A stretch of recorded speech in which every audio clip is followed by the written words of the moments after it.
Chapter 841. Dream Path took inspiration from both the ability index and Aina's ability. Lionel had always found it fascinating that Aina was able to intuit the next step of her progression and had wondered what it would feel like to have such an ability. Of course, Lionel was under no illusions that Dream Path would be anywhere near as good as Aina's own innate ability. At best, it could simulate maybe 1 or 2% of the effect. However, Lionel still felt that this was enough of a helping hand to push his teammates in the right direction. It was clear that they were growing well on their own. If one was purely looking at their dimensions, they had already left him far behind. But Lionel wanted to give them more focused growth. "Joel, you fall into the Blade Affinity Ability Index, right?" Joel nodded. In the beginning, he could only add a sharpened aura to his weapons. But now, he had grown far beyond just that. The only difference between himself and Emna from Crimson Hall was that the latter specialized in short blades and daggers while he preferred polearm weapons like his pike, or a halberd or spear. At the moment, he still used the same D-grade pike he had earned from his very first zone. But this was still enough to leave him among the average in terms of weapons. He had mostly not changed it due to sentimental value. "How far along are you in comprehending your universal cycles?" "I've comprehended winter and summer on my own. But I'm having trouble with the milder spring and fall." Lionel continued to ask Joel several questions before he fell into silence, closing his eyes. After several minutes, Lionel extended a finger forward, pressing it to Joel's forehead. In that moment, Joel experienced what felt like a dream, but it was as though he was lucid for every moment of it. Everything was so vivid that he almost began acting out every step of it. The dream didn't have any words or any expressed advice. It was more like a feeling. Joel felt like he was experiencing years of life and becoming wiser with every passing moment. By the end of it, he felt as though he could see a vague path forward. Lionel exhaled a long breath as he retracted his finger. If he wanted Joel and the others to comprehend everything on their own, he couldn't just give them comprehension. What he could do instead was give them a vague feeling of the path forward that made an unfamiliar path seem familiar to them. At the moment, Lionel was able to simulate about a year ahead for them. This would be able to streamline the process they would have made in a year into a fraction of the time. This was Dream Path. Lionel knew that he could likely simulate more time, but the more he pushed, the less accurate he would become and more likely it would be for them to stray off course. This was the best outcome for his current level. Once he was finished with Joel, Lionel moved on to Milan. "Milan, your energy shield ability index is almost at the reflection stage, correct?" Milan nodded. "Very close. But I doubt that if we went up a dimension that it would even be at the nullification stage." "And your universal cycles?" Milan scratched his head. "I've never really thought about it. Isn't that just for weapons and elements? I wouldn't even know how to integrate it with my ability if it was possible to integrate with an ability at all." Lionel nodded, fell into silence, then pressed a finger onto Milan's forehead as well before moving on to Raj. "Raj, your Earth Affinity Ability Index is a bit unique. It's difficult to rise it up to higher levels on your own.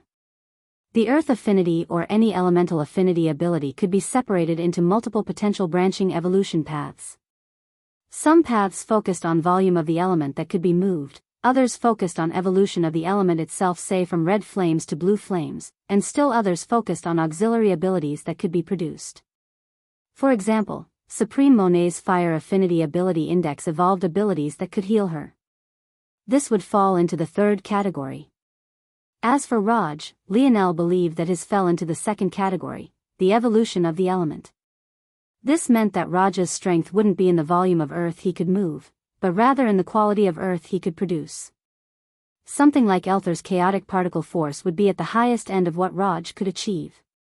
As for at the simplest end, it would be the normal earth beneath their feet. However, this is just an example. Lionel knew that Raj's evolution path was especially tied to carbon. If the third dimension was his peak, he would be aiming for something like diamond, graphene, or bucky paper. In higher dimensions, there would be even more unique structures to form, and it would all rely on Raj's training and ingenuity. The unfortunate part was that Raj wasn't the sharpest tool in the box. Even until this point, he was still using normal earth as though this was his limit. If one took an objective measurement of all 8 of them, Raj's ability definitely had the greatest potential and was one of the few ability indexes that didn't have a simple 5-step journey to the top. But, ironically, this difficulty for Raj made it the easiest for Lionel to guide. Unlike everyone else who Lionel had to be subtle with Raj, Lionel could just etch the step-by-step progression into his mind. Raj would never understand the nuances of the chemical structure. However, Lionel could make him understand the feel so that he could do it naturally. If there was anyone who could guide Raj in the subtleties of minerals and rocks, it was Lionel. Not only this, but Lionel could also simulate unique structures for Raj to create and make use of that might not even exist naturally in the world. It was almost a shame that this ability was born within Raj and not Lionel himself. Lionel was certain that by the time he returned, Raj would probably be the strongest of the 8 of them. Ah! I could do this? Why didn't anyone tell me? Raj smacked his own forehead with a meaty palm, causing Lionel to laugh beside himself. Wiping tears from his eyes, Lionel looked toward Alan. Alan, you've always wanted to become a programmer, right? How about I help you with that? Chapter 842. Alan's eyes glowed beneath his glasses as he stared at Lionel with a little too much passion. One would have thought that he had every intention of jumping over the table like Gil almost did previously.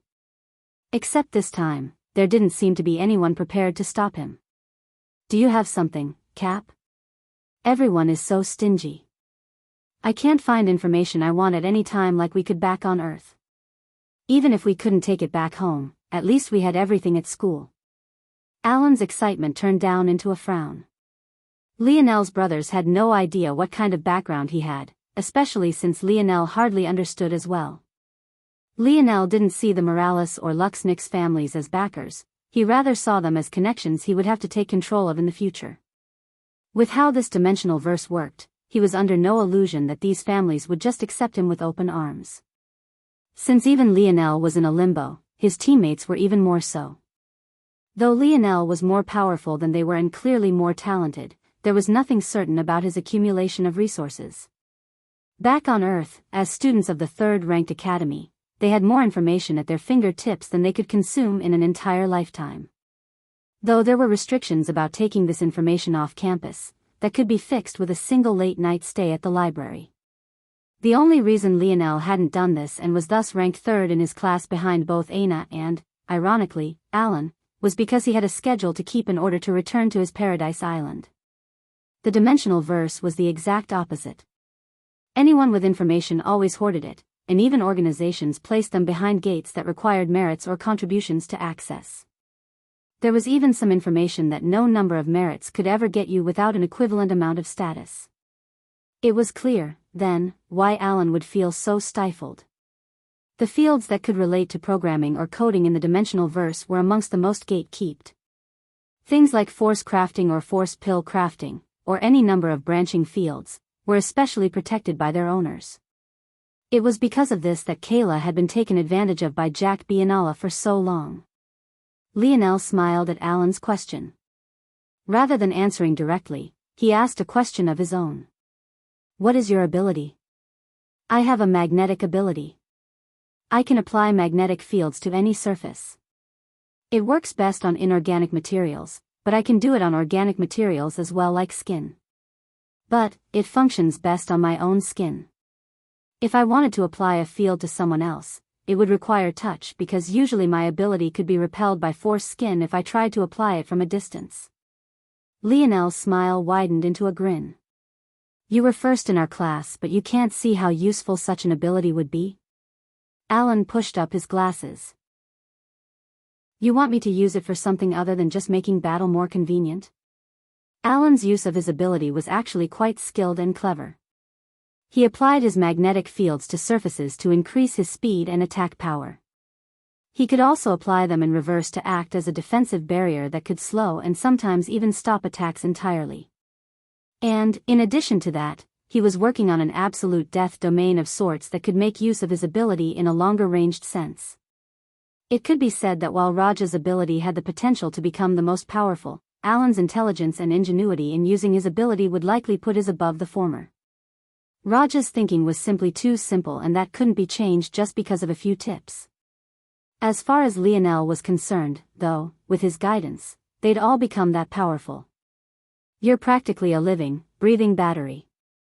Magnetic fields can be used to form anything from electricity all the way up to nuclear fusion. Alan raised an eyebrow. I know this, but Earth's technology is useless in the dimensional verse. What would be the point in using it that way? Well, it's only as useless as you allow it to be. If you didn't have such an ability, I would probably tell you to give up.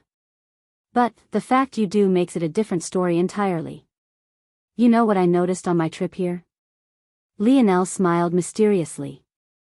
Even fifth-dimensional stars undergo nuclear fusion. The energies they produce are different, and the process might have a few differences here and there, but the core of the process doesn't change. Alan's eyes suddenly lit up. You mean, as your ability grows, I have a feeling that the magnetism will continue to have similar effects to what it once had on third-dimensional Earth. You just might have a shortcut to bringing Earth's technology to the higher dimensions. Ah, don't get too excited. Lionel laughed. I have a feeling that you won't really be the first. I doubt that there's a complete absence of technology at the very top, and if there is, that only means that it would be even more difficult than we think to accomplish it. But, we have an advantage. There should be very few if any worlds that reached our level of technology before entering the fourth dimension. Our third dimension technology was even capable of harming fourth dimensional existences. Second, we come from a very talented world, the most talented if the information I have is correct. That means if there's anyone who can do it, it would be us. And finally, even if we fail to form the technology itself, if you can become what essentially amounts to a sentient star reactor. Lionel didn't finish his words, but Gil already began to complain. Damn, who gave Four Eyes such an OP ability? Lionel laughed and pointed a finger to Alan's forehead before he focused his attention on Gil. He might as well do him next. Chapter 843. Gil's ability was related to the lightning element. But, rather than falling into the second category like Raj, his own fell into the third category like Supreme Monet's. Instead of gaining access to volume, power, or an evolution, he gained access to special abilities as his lightning progressed. From what Lionel could tell, these abilities were all related to speed, making Gil a speedster, albeit not a pure speedster, but one that relied on the elements. Still, after some inspection, Lionel realized that Gil's ability was more subtle than that and worked especially well on the nervous system. The good news was that it didn't just work well on his nervous system, but that of others as well. Having come to this conclusion, it was easier for Lionel to map out Gil's next steps with Dream Path. He would focus not only on his speed, but also preventive measures in battle. He would be very effective at area control alongside Raj and Milan. Following this, Lionel moved on to Arnold. After a while of observation, he couldn't help but be intrigued. Explain your ability to me, Arnold. Arnold held up his large hands. The simple action caused the rippling muscles and veins along his arms to flex and pop. One would have thought just from this sight that he had a strength-based ability, but this was far from the truth. I'm not sure what to call it, Arnold started in his gravelly voice, but my palm shoots out energy that has strong vibrations. Lionel couldn't help but smile at Arnold's simple and direct answer. One would have thought that his deep, raspy voice hurt his throat to use because this was about as many words as he would say in a single sitting. Do it, Lionel said. Arnold blinked but didn't think much of it as he shot a palm toward Lionel. Lionel's pale violet eyes glowed as he matched it with his own palm. Bang! The table beneath their blow splintered and shattered. Ah! No! Raj dove after the food, displaying a nimbleness his large body had no business having. Lionel's eyes widened. The sleeve of the tracksuit he had swapped into was torn to shreds, revealing the toned arms beneath. Unable to hold it in, the chair beneath him shattered, sending him tumbling backward. Even after Lionel's hands separated from Arnold's, he could still feel it trembling on an almost cellular level. If it wasn't for his metal body, his arm might have already burst at the seams, but he could tell that Arnold had most definitely held back. Wow, Lionel felt that Arnold's ability fell into a unique category. Every so often, an ability without an ability index would appear. Sale's odd flower pupil ability was among these. There was no strict ability index for her, and she could only gradually strengthen her ability and find out its particular quirks on her own. At first glance, Arnold's ability seemed similar to Big Buddha, who had been killed by Lionel in the Camelot Zone. This ability would fall into the Palm Affinity Ability Index and be categorized by power, size, and the quality of force it produced. However, there were many problems with this categorization. Firstly, Big Buddha's hand physically expanded, but Arnold's did not. And, second and most importantly, this unique force that Arnold produced was on a level all to its own. It was one thing to induce vibrations, but to do it on a cellular level was a different beast entirely. What if Arnold's ability increased to the point he could do it on a molecular level? What about an atomic level? What about an even deeper level than that? Of course, it had to be considered that Lionel's body was only at the 4th dimension, so Arnold might not have such an affect when facing someone at the 5th or higher dimension. But the potential was striking nonetheless. Fascinating. Lionel's eyes glowed. And your universal cycles? I mastered them all. Arnold replied simply. The group of brothers all looked toward Arnold as though he was some sort of monster. Even the best among them, Joel, had only mastered 2. When was he planning to tell them that he had already grasped all of them on his own? Lionel began to laugh beside himself. This was just like Arnold. He didn't present information that wasn't asked for. And, even then, it would depend on how much he liked you. If you weren't a friend of his, he wouldn't even bother to answer a question that had been asked. This was probably why Arnold wasn't among the seated geniuses. His organization probably had no idea how powerful he was. And have you touched the heavenly body realm? Beyond the 4 seasons realm was the heavenly body realm. Knowing Arnold, even if he did succeed, he wouldn't say a word. So, Lionel decided to purposely ask. Arnold wasn't the smartest in the room.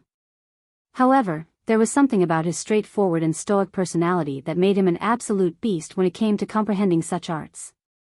He knew what he wanted and he never overthought things. This was a deadly combination when it came to reaching realms that often relied on feel.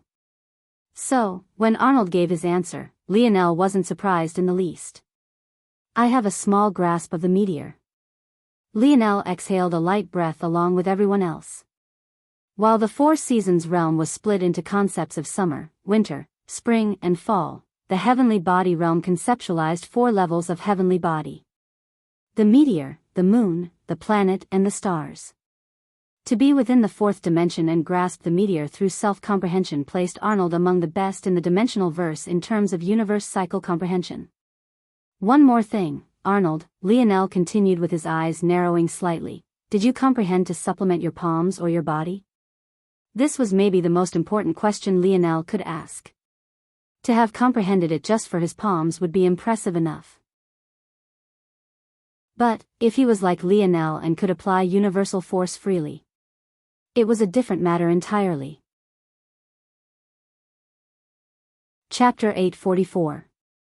Arnold blinked, showing the first hints of an expression, confusion. He wasn't sure what Lionel meant by that. But, this only made sense. Even Lionel hadn't known about this. It could be said that he had randomly stumbled upon it out of luck. That day when he first learned about universal cycles and exited the Camelot Zone to speak to Uncle Montez, he had offhandedly said something about applying universe force to everything from his spear to his bow to his movement techniques. He hadn't realized it then, but he had already planted a seed for what was to come. After stepping into the dimensional verse in earnest, though, Lionel had come to learn that his thinking was radical. In this part of the dimensional verse, at least, no one spoke of universal cycles outside of their use with elements and weapons. Due to this, Arnold's scope of comprehension had been unwittingly cut off by the ignorance of those around him, limiting his growth. If he grew too far, it might have even become impossible to reverse at all. In that case, Lionel knew exactly how Arnold should progress. Lionel brought out a new table from the segmented cube and helped Raj order more food before he cried too many tears. Then, he pressed a finger to Arnold's forehead. Arnold's expression changed numerous times in the span of just a few seconds. He had never known that universal cycles could be comprehended in this way. If it was possible, the boost to his strength wouldn't be small. But, if he wanted to do this, he would have to give up his conception of the meteor in order to take a step back and rebuild his 4 seasons conceptions. At the same time, though, Lionel learned something from Arnold as well. Lionel had never really been trying to progress from the 4 seasons realm toward the heavenly body realm. That said, he had always subconsciously believed that something was missing. What he hadn't known, though, was that what was missing was so blatantly in his face. Whenever others used universal force, their conceptualizations would cause phenomena to appear in the form of the blazing heat of summer or the blistering cold of winter, as 2 examples.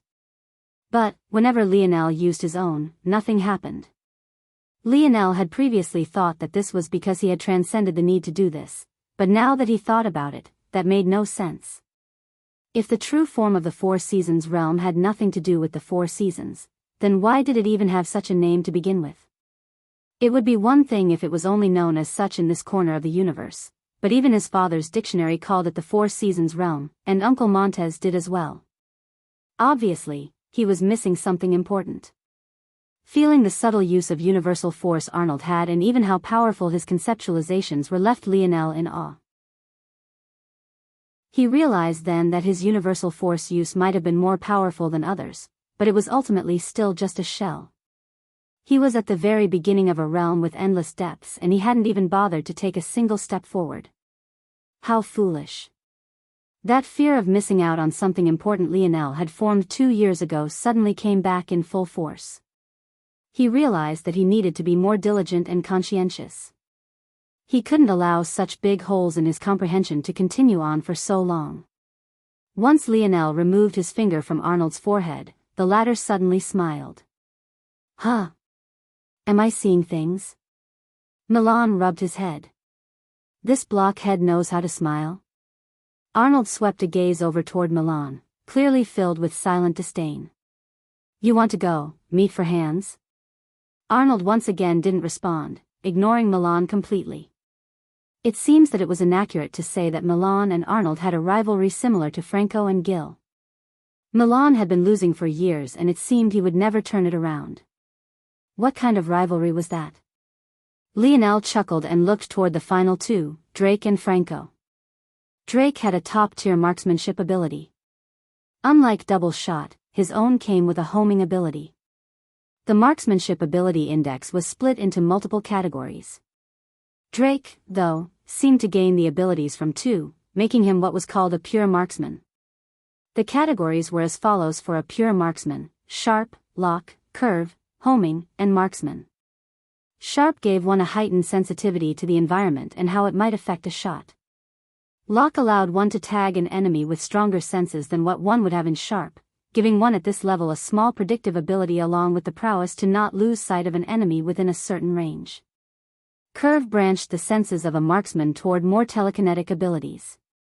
The difference here is that it relies on communication between the sensory lock and the marksman. The deviation allowed was very small compared to the next level. Homing allows for far more freedom and a projectile from a marksman at this level can even follow an enemy through a weaving path for an extended period of time without losing power. Finally, there was marksman. Unlike most ability indexes, this was not reserved for savants, though its highest levels were. Marksman allowed near-omniscient predictive abilities about what an enemy would do next and how they would react. It was eerily similar to Lionel's own dream simulation ability. At the highest level, reserved for savants, they could practically see into the future.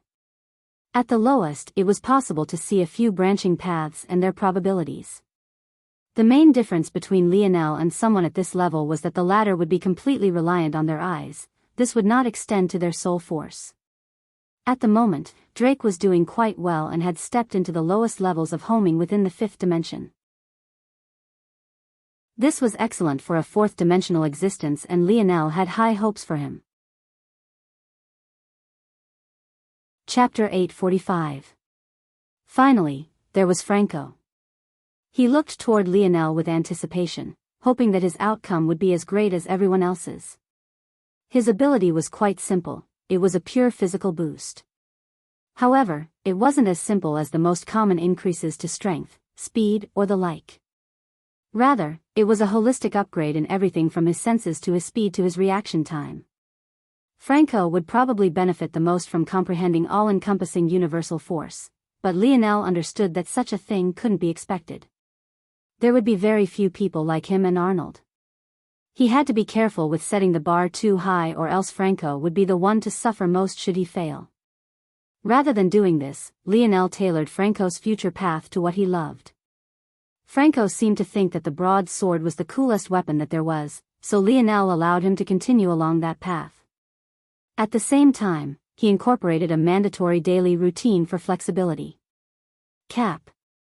You don't really want me to do this, right? Lionel grinned. What's the matter? I would rather die. Oh, come on, it's just a little stretching. A little stretching in preparation for what? Franco was almost speechless. I don't swing that way even for you, Cap. Lionel's lip twitched. He was just trying to help. How did this become a question of his sexuality? Franco really had an overactive imagination. Stop complaining so much. If you want to maximize your ability, your limbs need to be limber. If they aren't, you'll only be impeding yourself. Also, be sure to only perform the stretches after weight training. If you do it before, you'll affect your performance and increase chances of injury. If you do it after, you'll be able to loosen up tightened muscles and promote more healthy growth. Ag. Why couldn't I get a cool routine like everyone else? What did Cap ask you to do? Milan asked curiously. Fuck you. I'm taking this to the grave. Light laughter filled the table as the 9 of them talked and chatted. Finally, Lionel felt that it was about time he left. I'm going to give each of you 2 treasures that suit you. But, you have to remember to only use the more valuable of the 2 if you're in a life or death situation. Don't go around showing off unless you all want to be buried before your time. I'm not entirely sure how long they'll be gone. But I don't think it will take much time. The person who gave me the map didn't specify too much, so I assume that since I can read it, I'm strong enough. Lionel casually explained some things before he began to craft. It was clear he had no idea the level of commotion he was about to cause, nor the kind of sparks he was about to light ablaze. Days later, Lionel found himself on the same small ship he had left behind on a deserted planet. He sat in silence for a long while, seemingly organizing his thoughts. His heartbeat was steady, his blood flowed smoothly, and his breathing had a calming cadence to it. The items that Aina had left behind sat on his lap without making a single sound. He had already checked, but there was no final message, no apology, and not even an enraged rant about how terrible of a boyfriend he was. Even if one pried Lionel open to the point of being able to read his mind, one would never guess that he was going through a breakup. Maybe even Lionel's own dream simulation wouldn't be able to pick up on this at all. I wonder how long Dad has been away from Mom. At least 18 years, right? Did they talk in that time? Did they miss each other? Why did they separate at all? Was there a good reason? Or was the reason as terrible as this one? Lionel wondered. His dad had left him without even a word of goodbye. Well, if his holographic messages were excluded, anyway. Could that be because he was so excited to reunite with his wife? Or was there another reason? Now that Lionel thought about it, he wasn't even certain that his parents were still together. For all he knew, they were divorced. It would be nice if you were here, old man. You really know how to disappear at the worst of times. Lionel didn't even bother to try and speak to the dictionary. Although it had his father's voice, it sounded too synthetic. It would piss him off more than it would help him. Before him sat a split path between duty and love. Somehow, Lionel almost knew that this same split road was what had separated his parents for so long. It was a cruel choice, indeed. Lionel leaned his back into his chair and closed his eyes. Deep, rhythmic breathing filled the quiet ship. Like this, a lone young man sat upon a desolate planet, being the only living soul within dozens of light years. Within the depths of space, a small ship tore through the fabric of reality. It rattled and shook, but eventually pierced its way through. And what it saw on the other side was nothing short of maybe the most spectacular scene the three women on board have ever witnessed. There wasn't just a single planet ahead. Rather, there were three. They slowly rotated around one another as though they were each other's moons, while simultaneously having numerous smaller true moons hovering around them. One planet was covered in deep violet oceans and had light lavender clouds to match. Its continents were endless expanses of silver that twinkled even in the night. The second planet looked like a golden marble matched with swirls of the whitest white. The clouds formed gorgeous patterns across its body, making it look like a delicately sculpted pastry or a beautiful piece of abstract art. The last planet was covered in mountains so tall that they protruded like horns out from its surface, through its clouds and past even its atmosphere. These monumentous mountains stood proudly as the lush blue oceans and delicate white clouds circled its feet. Each one of these planets had a unique character to it that could shake one to their core. And this was the first sight these three women saw the moment they stepped into the sixth dimension. Aina gazed out of the window, her red eyes having receded and her expression having become more neutral. How long had it been? How long had it been since she saw her father? Chapter 846. Lionel opened his eyes once more, a pool of calmness resting within their pale violet depths. Funny enough, what he most struggled with wasn't the emotions themselves, but rather the decision to abandon them or not. With the balance having been even, the choice was left to him. The logical decision was to leave things as status quo. After all, a tie was usually dealt with in that fashion. But, such a decision also meant that he would have to carry this around, and he almost didn't want to. It was impeding his thought process too much, taking up too much of his time. In the end, Lionel was forced to compartmentalize his distracting thoughts. However, somehow, one mind didn't seem enough to do that. He was forced to assign over 100 before they were satisfied, and that left him at a 10% deficit he wouldn't normally have. Still, Lionel paid the price. Anything so that his mind would be clear and free. If he hadn't done this, the impact to his cognitive function would have been even worse. At least now he could split his mind more than 1,000 ways. Since he had gotten by with just a few dozen in the past, if he couldn't wreak havoc with over 900, then he might as well give up all his goals right this moment. With that done, Lionel took out the piece of polished memory organ. It had been with him for years already, but this was only the second time he had it in his hands like this. It had a gentle oval shape to it, and it was such a shimmering silver that Lionel could see even his own reflection with astounding clarity. And yet, it felt rough to the touch. Lionel was certain that the memory ore hadn't felt like this when he first got it. But, now something had changed. After eliminating several possibilities, Lionel realized that it must be that his own sensitivities had evolved. Not only did Lionel's Tier 9 metal body make him far more sensitive to ores and their refined metals, but the habit Lionel had built in splitting his minds to increase his sensory perception was also coming into play as well. Lionel realized at the moment that his internal sight wouldn't be enough to read this map. Even though he had entered the fifth dimension with his dream force, it was being weighed down by his true dimension. He would have to rely on a combination of his variant Earth affinity and his internal sight to accomplish his goal. After observing the memory ore for a moment longer, Lionel focused and began to read it. According to Uncle Montez, this memory ore was a map. But, Lionel knew that memory ore was capable of housing so much information that the computer chips of even 25th century Earth would run out of space before even a dent could be put into it. And that was all the computer chips to ever exist and would ever exist. The difference was that exaggerated. Lionel found it hard to believe that a map would need so much space. And, if it did, how could he ever read it? A memory ore would be capable of housing a map of the entire universe. But, if this was really what was in here, Lionel might as well give up and choose a different technique to enter the fourth dimension with. How would he even begin to orient himself on such a large map? Lionel could only hope that while the memory ore had such great capacity, only a fraction of it was being used. Maybe it was just a habit of large families and organizations to waste memory ore like this. Even on Earth the rich like using precious metals in places they had no business being, like toilets.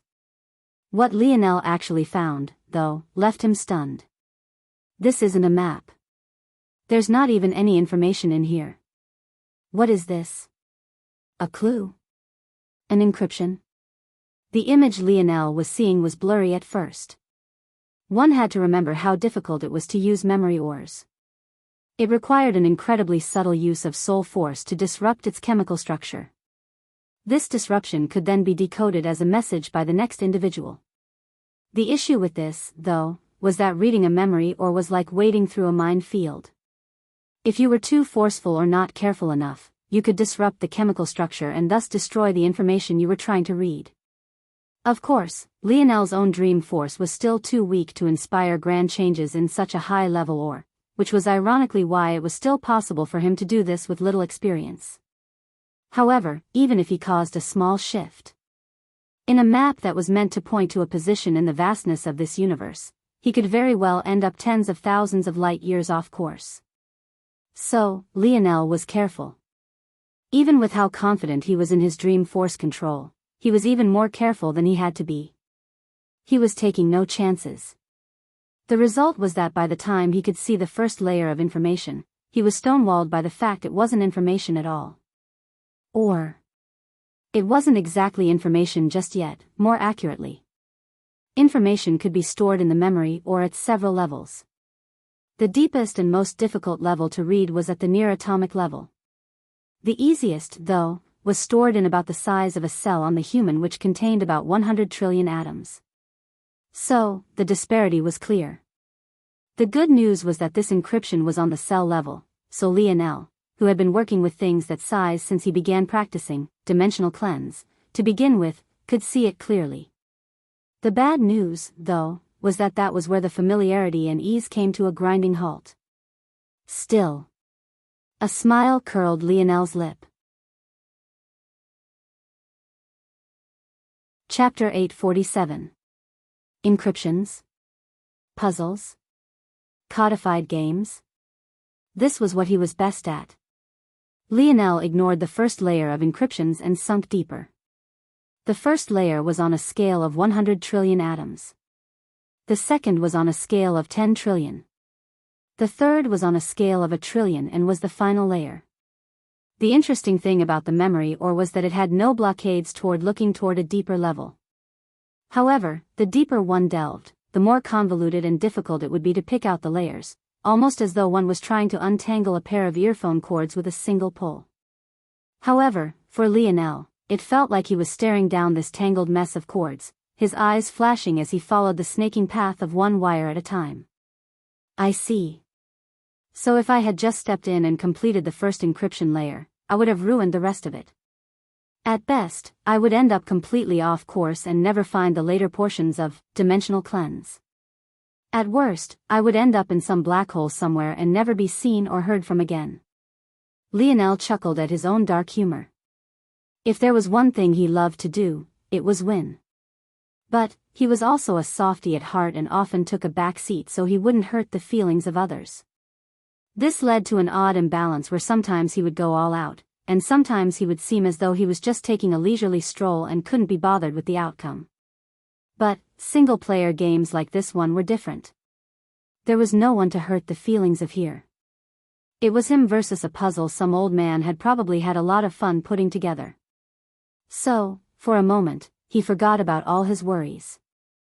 Lionel had almost made the very same mistake he had just warned himself against. The moment he had seen the first encryption, he had already thought of a solution, and it was probably the easiest solution available. But, his instincts told him that things probably shouldn't be so easy. As intelligent as Lionel was, he was also aware of what was considered difficult for others and what was not.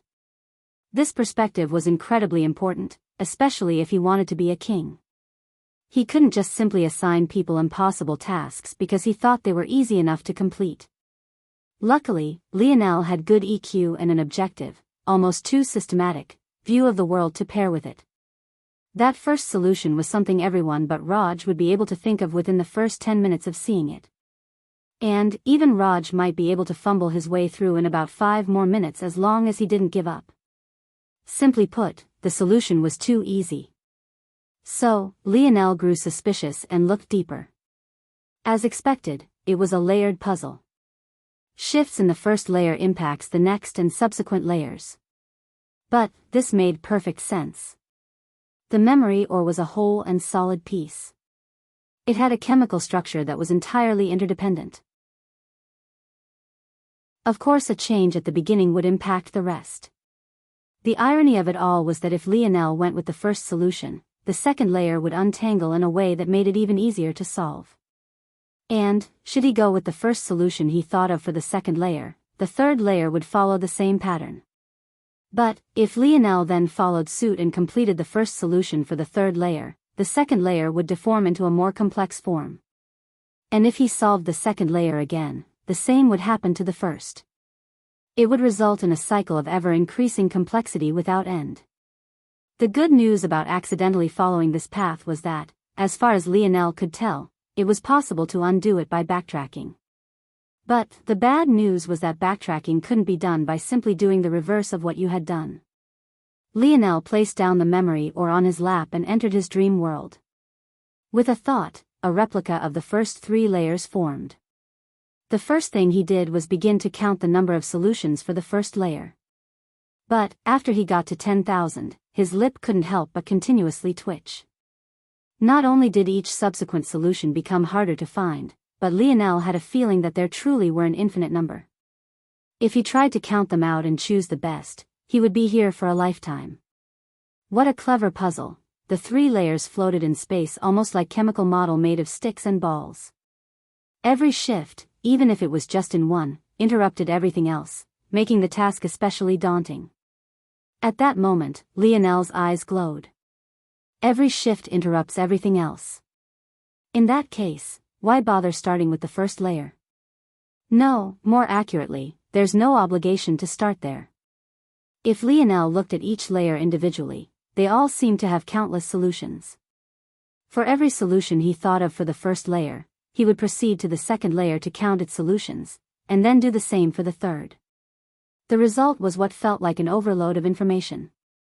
If not for Dream Sculpt to keep track of everything, Lionel would have long since been overwhelmed.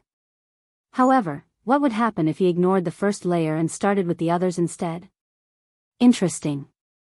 The second layer still has hundreds of solutions, but it's far less than the tens of thousands I already found for the first layer. And, better yet, there is a hard cap.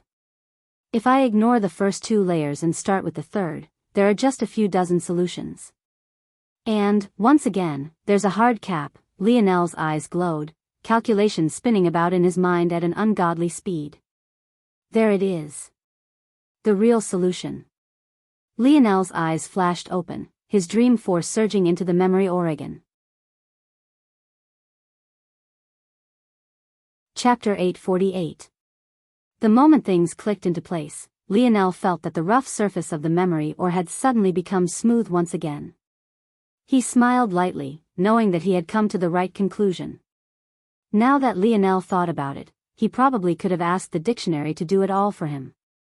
On a distant world, Uncle Montez was definitely choking on his drink. The test of the memory ore was meant to be completed individually. The dictionary was definitely something the person who created it wouldn't have taken into account, and it would have been nothing short of cheating to make use of it. Either way, the dictionary might have been able to direct a solution, but the deft control of dream force it took to implement it was a different story entirely. There was nothing that it could do about that. Lionel's mind delved into the memory ore once again. This time, however, it felt as though he was witnessing the birth of a gorgeous and clear picture. Compared to the jumbled mess there was before, it felt like Lionel was going from reading the scribbles of a toddler to the masterworks of a world-renowned writer. Lionel had always thought that a memory ore had to be read. But now he knew it was something you experienced and felt. The best way he would describe it was like tuning a fork. Depending on the size and material, a resonance of sound would be produced. A memory ore was like this. But for the mind's eye. The memory ore resonated like it had been wrung under the influence of Lionel's dream force. The result was a vivid picture being painted in his mind. Lionel realized then that it would always be obvious when he had come to the right conclusion.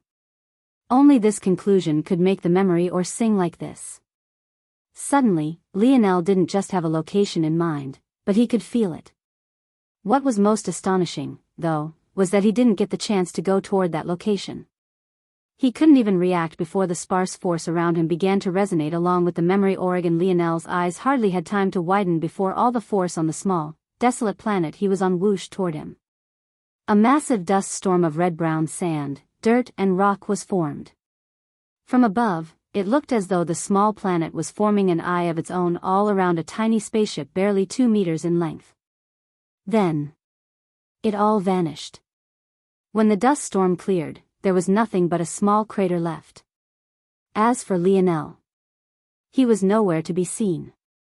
Within the depths of the 6th dimension, a small silver ship hung in the skies. Unlike what one would find in the 5th or 4th dimensions, space travel within the 6th was as common as driving a car was back on 21st century Earth. All around, there were ships of all shapes and sizes, following lanes controlled by magical beams of light. These lanes of light seemed to manifest from nothing and curved in controlled paths as though they had minds of their own. If one observed closely, they even seemed to follow orbital-like patterns of their own, slowly and subtly shifting through the deep skies as they weaved in and out of each other. Yet, as opposed to the chaos one might expect from such a thing, it had a maddening sort of order to it that everyone involved seemed completely used to. Some spaceships shot into the distance, leaving the orbit of the 3 planets. Others carefully changed lanes to reach their desired planet. And, still others, like the small ship manned by Yuri, took their time to circle around the sparser regions to enter their desired path. After a moment, Yuri managed to find a lane toward the planet Violet Planet with silver lands, following along the congestion. Despite the traffic, she was finally able to relax and allow things to go on autopilot. As in control as she had pretended to be this whole time, this was the first time she had manned a ship to cross folds of reality. Doing such a thing was incredibly dangerous and many died doing so. This was why no one casually shifted between dimensions if it could be helped. If one was going to do so, the easiest way would be to use a top-quality talisman. At least this way, the process would be smooth. Unfortunately, Yuri hadn't had one. Yuri her chair back to look toward Aina and Savon. She nodded to herself when she noticed that Aina was at least more put together now. The only shame was that Aina's gaze had returned to the same coldness it had when she exited her very first zone, the very eyes she had had when she killed Conrad. If Yuri had to pick a moment, that was the one where her determination was the highest. Right then, it seemed that Aina was consumed with thoughts of revenge. This planet is controlled by the Viola family and shares their namesake. They are a powerful 6th-dimensional family. To be honest, I don't know how adoptive father is related to them, so I can only say that we should be careful. Savon nodded as she stretched her limbs and fingers out one by one. She was still trying to get used to the 6th dimension. It wasn't as exaggerated as Yuri made it out to be, at least she didn't feel as weak as a mortal, but it was definitely far heavier than a 5th-dimensional world. It felt like the gravity was 3 or 4 times the norm despite the fact they weren't even on a planet yet. Aina. Yuri called out. You can't walk around with that pretty face out like this. The 6th dimension is dangerous enough without having to deal with horny men all the time. Wear this. Yuri took a mask out of her spatial ring and tossed it over. Aina was speechless, but she could only shake her head at Yuri's teasing. Still, she put the black mask on. But, at least Yuri also took out 2 more for herself and Savon as well. At that moment, the silver ship broke through the atmosphere of the planet. Down below, a certain man was already waiting. Chapter 849. A ship docking station wasn't a simple operation. From the inside, it looked more like a honeycomb with several hexagonal compartments. From the outside, it looked like a massive glass dome one could watch the chaos from a distance thanks to. The honeycomb-like parking stations came in various shapes and sizes depending on, obviously, the size of the ship that needed them. Some were permanent and bought out by frequent travelers, merchants, or various other companies. But most were temporary stations that were rented out based on need. If one was from a family with a decent background, it was more likely than not that someone would park their ship within their own estate. However, only those of a superior noble standing were allowed to do this. With so much traffic coming in and out, how could a world like this not have its own laws? These glass domes that were dotted around the planet at various popular locations weren't just for show. One couldn't just land your ship wherever you pleased. If one wanted to travel around the planet, there were very specific and very few lanes you could take with a spaceship. Should you want more freedom, you would need different permits and also a different kind of vessel to take you as well. Only the very rich and influential could have exclusive lanes of their own that allowed for more private and less regulated travel. Unsurprisingly, Yuri allowed the ship's autopilot to follow along with everyone else and toward one of the many honeycomb parking stations. This was the number and location her adoptive father had told her to go toward. And, as expected, before the ship even docked, the three women caught sight of the man. Aina's heart stopped beating for a moment, her eyes reddening beneath her mask. Even though she thought she had squeezed all the tears her body had left out, seeing her father for the first time in such a long time placed her on the verge of breaking down once again. Even within the hustle and bustle of the docking station, this man seemed to have carved out a piece of space all to his own. The hem of his robes were unaffected by the whipping winds and ship subconsciously took the long way around him. He had a head of fiery red hair with such volume that it almost looked like the mane of a lion.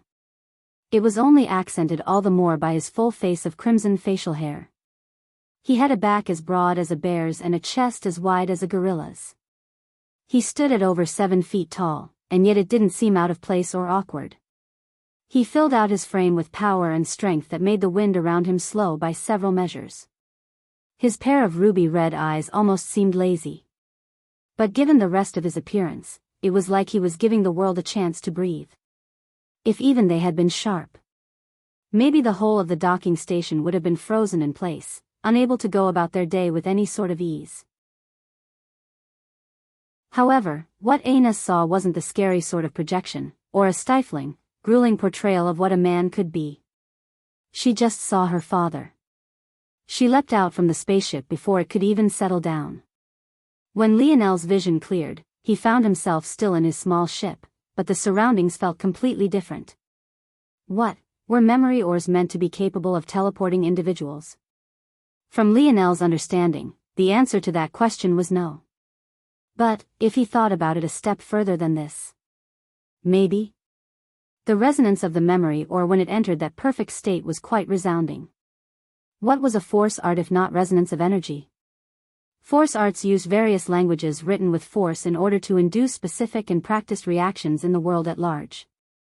Who was to say that a force art cleverly hidden within a memory or couldn't produce the same effect?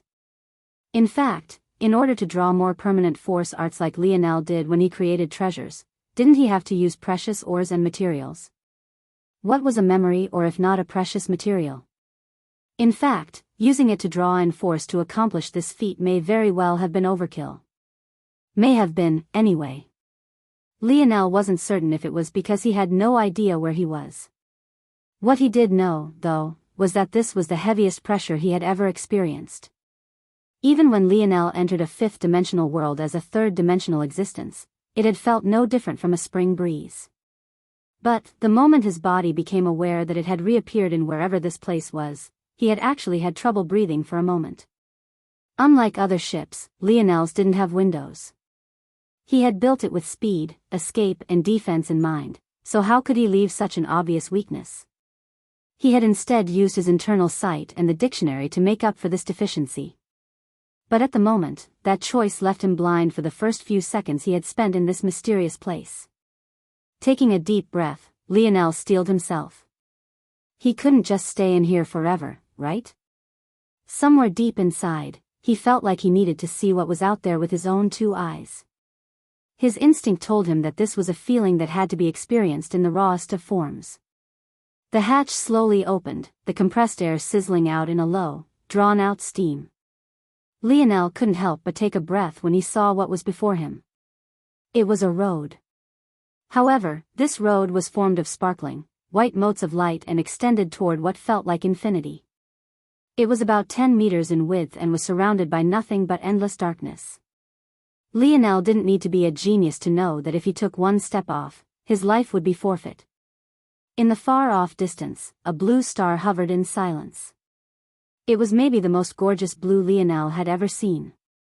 A wide expanse of skies or a cool, transparent ocean didn't seem capable of measuring up. Maybe only a delicately sculpted and polished sapphire gem could even begin to compare. The star was caged by an enormous Dyson sphere Lionel assumed his road of light connected to. It was the sort of picture Lionel could have never thought he would ever see just 5 years ago. And with it came a spine-tingling alert of danger Lionel had never experienced before. Chapter 850. Lionel took a cautious step outward, his hair standing on end. However, no matter how he swept his gaze or his internal sight, he couldn't catch a wisp of anything.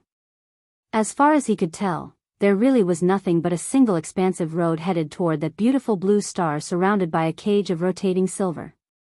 The Dyson sphere was something Lionel had only read about in science fiction novels. Even 25th century Earth had never been able to accomplish such a thing.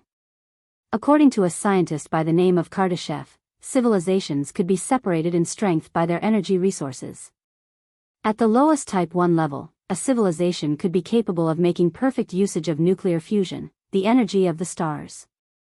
By this logic, Earth of the 21st century was not yet Type 1 as it could only use the much less efficient nuclear fission. Beyond the Type 1 level was the much grander Type 2, and that was where the Dyson sphere came into play.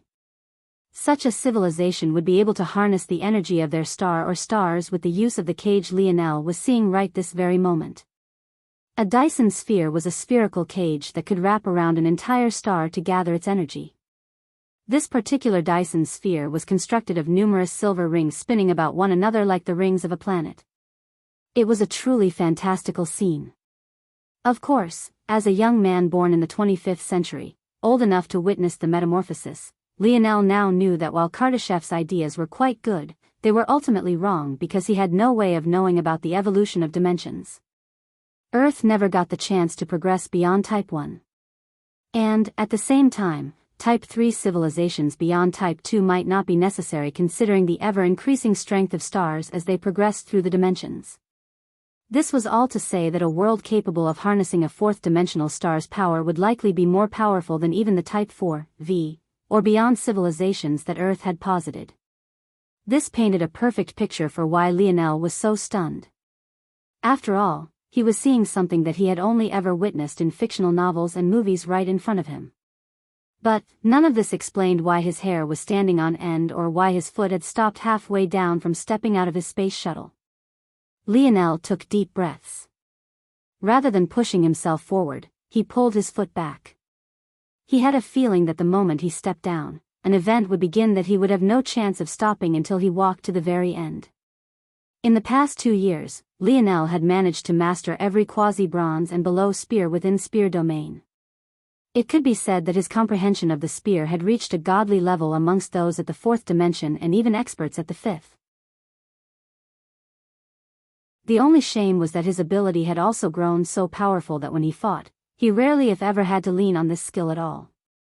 The reason Lionel was remembering back to this now was because during that time, the number of primitive consciousnesses that he had absorbed were almost too numerous to count. With that, the instinct Lionel had fostered within himself likewise grew to a point where it almost became a second ability of his. Lionel felt that there was a reason the spear domain was constructed like this. It was built on a philosophy that skill, senses, and power weren't enough to make a true master of a weapon. What one needed to complete the cycle was an ingrained reaction and experienced instinct to react to even situations one had never seen before. It could be said that Lionel's own philosophy clashed with this. The same way he had chosen the spear out of convenience rather than love like old man Hutch had, he didn't like the idea of relying on something so vague. But, at the same time, he was logical enough to understand just how many times this instinct had helped him to this point. That could not be denied. Lionel closed his eyes and adjusted himself. When he opened them once more, he began to move. He didn't know why, but amidst a sudden wave of nostalgia, he pulled out the same pair of sweatpants and long-sleeved compression shirt he had worn when he entered his very first zone. Compared to back then when it stank to high heaven, it had a faint touch of a lavender scent to it that made it clear that it had been cleaned. Lionel slipped the gray sweats on and rolled the tight compression shirt over his toned torso. Bending down, he tightened a pair of worn sneakers, his heart feeling lighter and lighter with his every action. Finally, Lionel slipped on a simple chain necklace that seemed formed of stainless steel. This was a third treasure he had formulated for his teammates and would be the only defensive treasure he wore. But this just felt like enough. Standing upright within his open shuttle, Lionel stretched his limbs. Yip! Yip! Lionel smiled. Seemingly having sensed the danger, Little Blackstar had come out of the segmented cube. The little guy had been obsessed with ordering Candle and Vice around recently. "I'm going to have to do this one alone, buddy. Don't worry, they'll be back soon." Little Blackstar blinked, staring into Lionel's eyes. It took a while, but the little guy soon disappeared as well. With that, Lionel's gaze steeled, his ship and the bits and pieces of earth that had been swept up along with it vanishing as his feet made contact with the road of light. At that same moment, a monstrous double-sided spear appeared in Lionel's hands, his body limber and ready. It didn't take even a moment for the road to suddenly begin to tremble, a shimmering figure beginning to manifest. What Lionel didn't know, though, was that all around, facing the brilliant star from directions so far from him he couldn't even sense them, were numerous more youths just like him. Chapter 851. Lionel's eyes narrowed. He suddenly felt that his entire body was being chained down by something. He had a feeling that if he tried to cast a mage art, it would fall flat. He was even having a difficult time communicating with his lineage factors. In fact, of all his lineage factors, his spear domain lineage factor was the only one he could sense clearly. After some thought, Lionel realized that the only reason he could sense his lineage factors at all was likely due to King's Might. If it wasn't for the will of King's Might, it might have been possible that all of his strength would have been locked away. As for why he could sense his spear domain lineage factor the clearest, it was definitely because he currently held a spear in his hands. The combination of King's Might and this was likely why. These were only speculations in the end. Lionel had no way of being certain that his deductions were correct. What he did know, though, was that his body suddenly felt heavy without his snowy star owl lineage factor. He hadn't realized just how much he had relied on it. Due to the heaviness of his metal body, he was meant to be inherently slow and lumbering, especially at Tier 9. Of course, this problem was mostly mitigated because the metal synergy lineage factor was so high level, so the drawbacks weren't as obvious as other defensive lineage factors. However, that didn't mean there wasn't any trouble at all. Unfortunately, while these invisible chains could seal away much of his strength, it couldn't change the heaviness of his Tier 9 metal body. Now, not only did he have the drawbacks of a heavy body, he couldn't even activate his runes to maximize its usage. Fantastic. Lionel smiled bitterly as the illusory spirit before him finally formed. The spirit became a semi-transparent blue that looked like a paler shade of the star in the far-off distance. It didn't have a face, but it wore an elaborate armor. Whether by coincidence or intention, it too wielded a spear as it faced Lionel. Chapter 852. Aina dove into her father's arms, her tears falling like rain. For some odd reason, though, she was completely silent, her shoulders hardly trembling and her sobs having been completely stifled. Miel couldn't help but be stunned for a moment. 1, because Aina had jumped from a still-moving ship. 2, because his daughter was far taller than he thought she could be, and that was saying something considering his own height. And 3, because she was actually crying. Miel had never seen his daughter cry before. Aina had never personally witnessed her mother's death, Miel hadn't allowed her to. However, Aina had definitely experienced every bit of the curse being etched into her body as a little girl, and she hadn't shed a single tear then, something that definitely couldn't be said for Miel himself. Even when Miel was forced to separate from Aina, leaving her to Earth's orphanage system, he hadn't seen Aina shed a single tear. So, what exactly was happening here? Was he seeing things? Was this maybe not his daughter at all?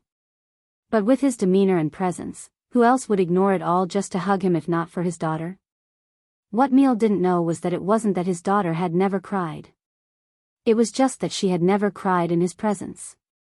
This could be said to be the very first time it had happened, and he wasn't exactly sure how to react to it. If he knew this truth, he could probably guess why. After all, his method of training Aina in her youth had been no different from how he would have treated her had she been his son rather than his daughter.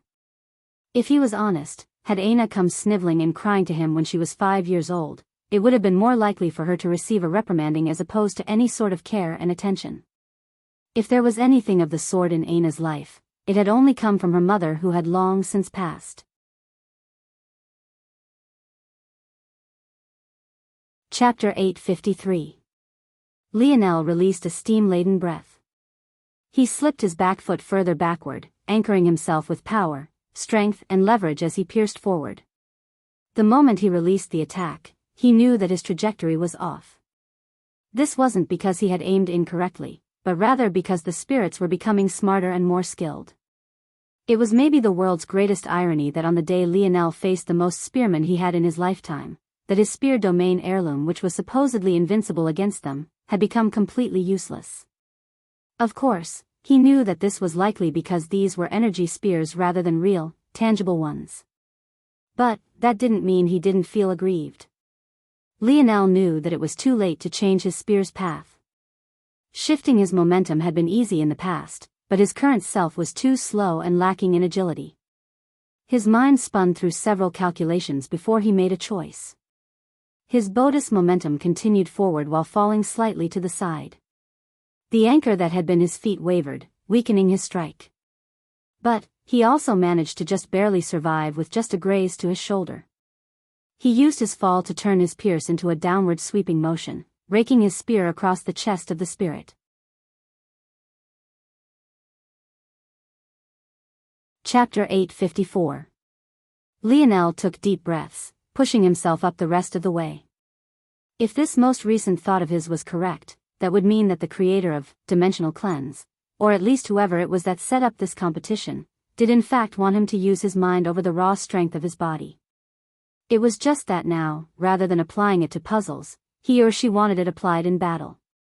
Lionel would still remember the borderline narcissistic comments the creator of Dimensional Cleanse had left in the first part of their technique. Back then, Lionel had been in the Joan zone and his life was on the line every minute of every day, and yet he still couldn't help but chuckle. Even now, with his body in such a state, he was caught between rolling his eyes and laughing some more. When he framed things like this, if the creator was really the one who set up this fiasco, it was no wonder it was all so sadistic. That person was really a bastard. 97 seconds. Lionel thought to himself. He had to make it to the next spirit in that time, or else he would have to fight the one he just had again. The distance wasn't far, just a kilometer. But in this endless stretch of road, Lionel felt like banging his head against a wall. There's got to be something to this. The truth was that Lionel was at a striking disadvantage. It was very rare for those with powerful bodies to choose Dimensional Cleanse, of all things to practice. They would usually pick a technique that could supplement their power, not their mind.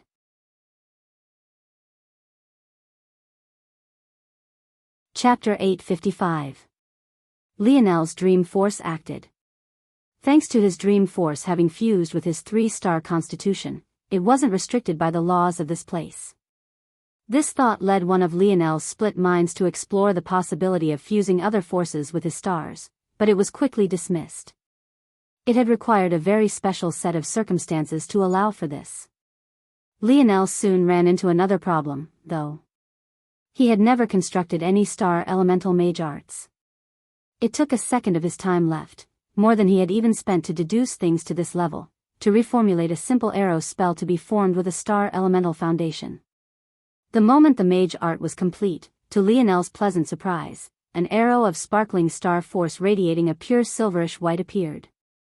In fact, Lionel realized the abundance of star force was so great in this place that the spell was completed about 10% faster than it would have otherwise been. Lionel nodded to himself. This was a good sign, he was learning more about this place. Though he was inwardly kicking himself for not trying to deduce these things earlier, it was better now than never.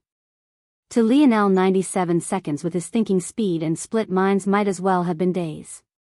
Though, that 97 seconds was now 96. He adjusted himself, realizing the next time he calculated the restructuring of a spell, he would have to assign more minds to it to cut down on the time. Though it was a shame he never formulated any star elemental spells, there was no use crying over spilt milk. Now was a unique opportunity. But, he also wasn't foolish enough to believe that this alone was enough. The road ahead was nearly endless. Now that he could use spells, he would indeed have some added flexibility in battle, but it wasn't enough to be life-changing. At the very least, he would need time to formulate more powerful spells that would have a greater impact.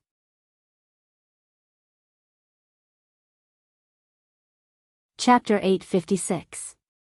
3 young women and a large man shared a table in the private room of a restaurant. Among them, the blonde young girl clenched her hands tightly on her lap, staring down at the wooden patterns before her. Savon felt like she was walking on pins and needles. This had to be the oddest family dynamic she had ever been a part of. Emil hadn't even asked her about who she was or what she was doing here. After Yuri casually introduced her, that was the end of it, and he hadn't said a single word to her. In fact, he barely nodded, something she almost missed because she found it difficult to look him in the eye.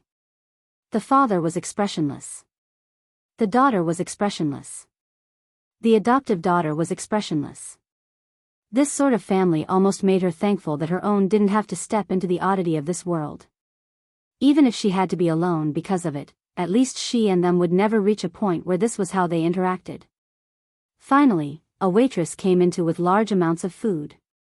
A bit of the pressure Savon felt was finally alleviated because someone with a normal smile and expressions had come. Unfortunately, seemingly sensing the atmosphere, the waitress didn't dare to stay long and practically bolted away, holding up the hem of her skirt. Things only became worse after the food came. What once was an atmosphere of silence became filled with gnawing, cracking, and chewing. If Savon closed her eyes, she would have thought that she was sitting amidst a pack of wolves.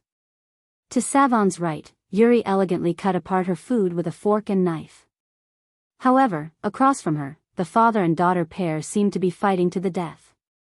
Their elbows clashed every so often, causing resounding booms to reverberate through the air. It sounded almost like claps of thunder every time they struck. And yet, they continued to bite at the piles of meat and bone as though nothing had happened.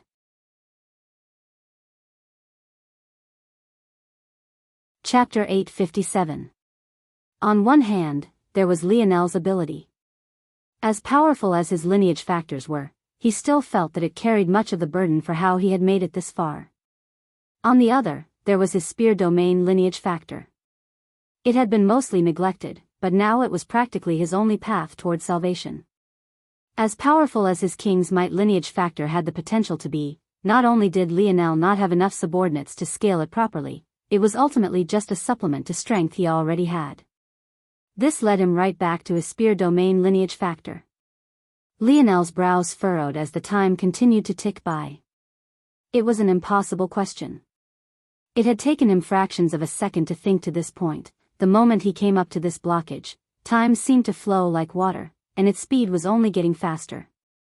Even after 80 seconds was left, Lionel still hadn't made any headway to answering this question. Did he just have to abandon his ability entirely? But that couldn't be right. Cutting off his ability would feel no different from losing an arm to him. Who was to say that there wouldn't be a point in battle where it would be useful? But Lionel couldn't just leave things as is. It obviously wasn't working how things were now. If he just tried to press forward, he really could be that brainless meathead the creator was trying their best to weed out completely. 60 seconds. It was like trying to hold two extremes at once. Was it even possible?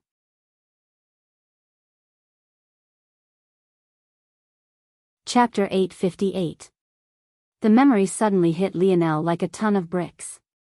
It was as though he had thought of something, but the true ramifications, or maybe more accurately, implications of it didn't hit him until a moment later. It felt like he was on a roller coaster with everything whizzing by so fast it was difficult for his eyes to keep track. But there was just that one small moment that appeared for just long enough to catch his attention, just barely.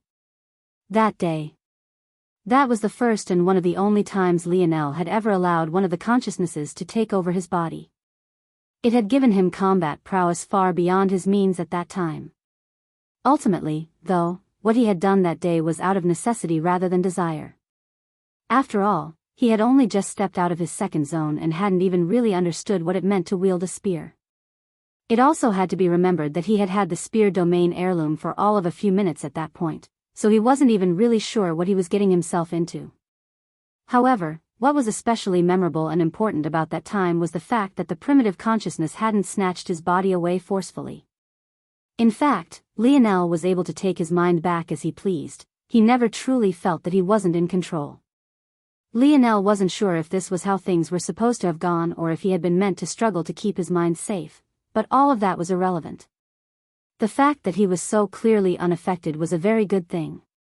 The issue with allowing consciousnesses to take over his body was the blurring of the lines between what was you and what wasn't. But Lionel was able to define this line so clearly and easily that there wasn't even a chance at such confusion. The question was the answer to allow his body to be taken over? What was so powerful about that memory was that Lionel had been able to take a back seat and observe everything while his body was being controlled by another. If things were like this, then he could take a step back and calculate the progression of battle. This would allow him to step in should he ever be needed.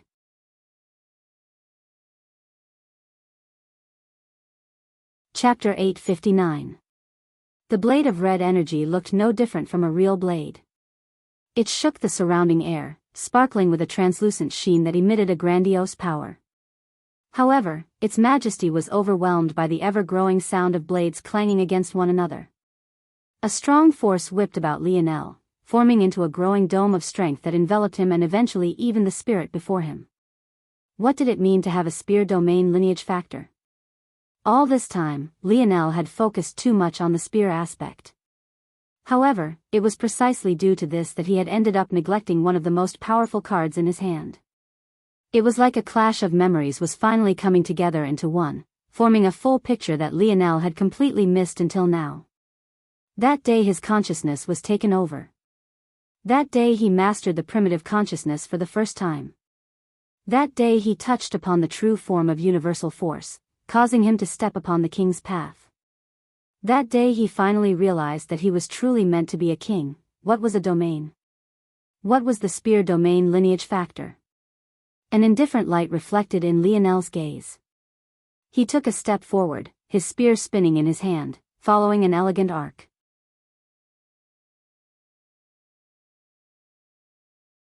Chapter 860.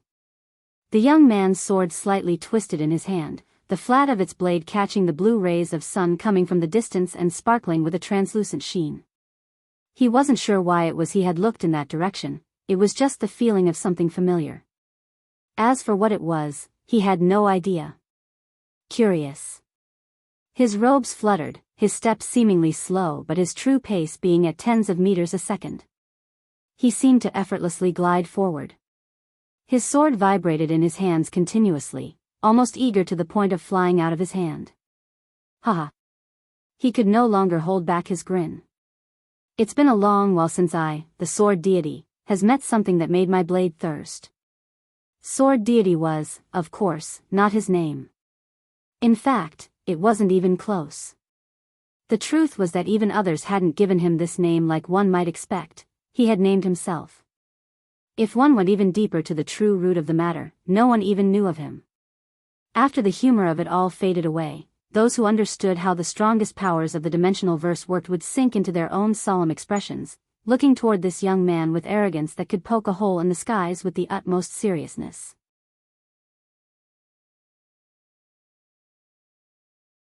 Chapter 861. The Viola family estate was impossibly large. One might think that this meant a few hundred acres, or maybe they owned a small forest to themselves, but even this wasn't thinking nearly large enough. The estate of this family wasn't limited to such a small range. In fact, even a large city wasn't enough to cover it all. Instead, it was constructed by a network of 10 large cities that encompassed an area equivalent to a small state, about 30,000 square kilometers. Despite the impossibly large region for just a single estate, it was difficult to find even a single blade of grass that was out of place. And this was despite the fact that much of the region between the 10 cities were used as tempering grounds for the younger generation. One would think that it was nothing but an enormous and well-kept garden. This estate was, of course, just private property. Only the members of the Viola family and their vassals were allowed to step foot in the region. The only exception was when the family hosted some competitions in their tempering regions, but even then, it would mostly be youths from comparatively powerful families participating. Rarely, the Viola family would hold such competitions to find new vassals like Aina's father. But this had many hoops to jump through to even be considered, the least of which were exorbitant fees, not to mention many rounds of screening. It could be said that not only were vassals extremely rare in comparison to the number of the Viola family members, each one was a talent that could even match up to the heirs of the family, not that they would ever have a chance at succession. As the only daughter of a Viola family vassal, Aina had certain privileges as well. Due to the rarity of vassals and given the size of the estate, it wasn't surprising that the father-daughter pair would have a large mansion and room all to their own. In fact, their living abode could be considered to be an estate as well, just that it was more normal in size. The accommodations left by the Viola family for their subordinates were quite excellent.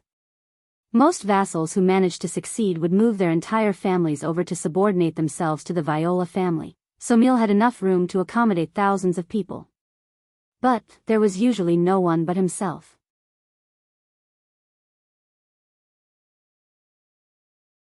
Chapter 862. Elthar slowly picked himself up, shaking his head. He was getting really tired of having to get into all of these fights, not because he hated fighting, but because he always had to hold back. The ones he could kill, he couldn't kill. As for the ones he couldn't kill even if he tried, those were even more agonizing. Did they get off from beating a kid like him? Just because your wife was giving me googly eyes, doesn't mean I touched her. Shouldn't you blame yourself for her eyes wandering? Elthar looked up and glared at the gorilla-sized bastard he had just knocked out. His fists were really too itchy at this point. At that moment, though, Elthar's pupils suddenly constricted. His head snapped up to the skies, his eyes narrowing. This is most definitely not part of the plan.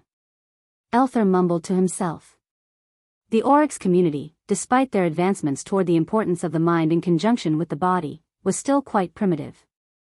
Their sanitation wasn't the best, their roads were still paved of dirt, their homes were simple constructs of wood, mud and dried grass.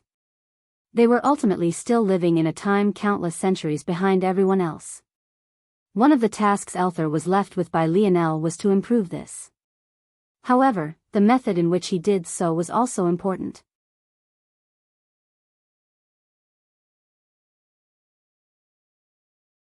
Chapter 863.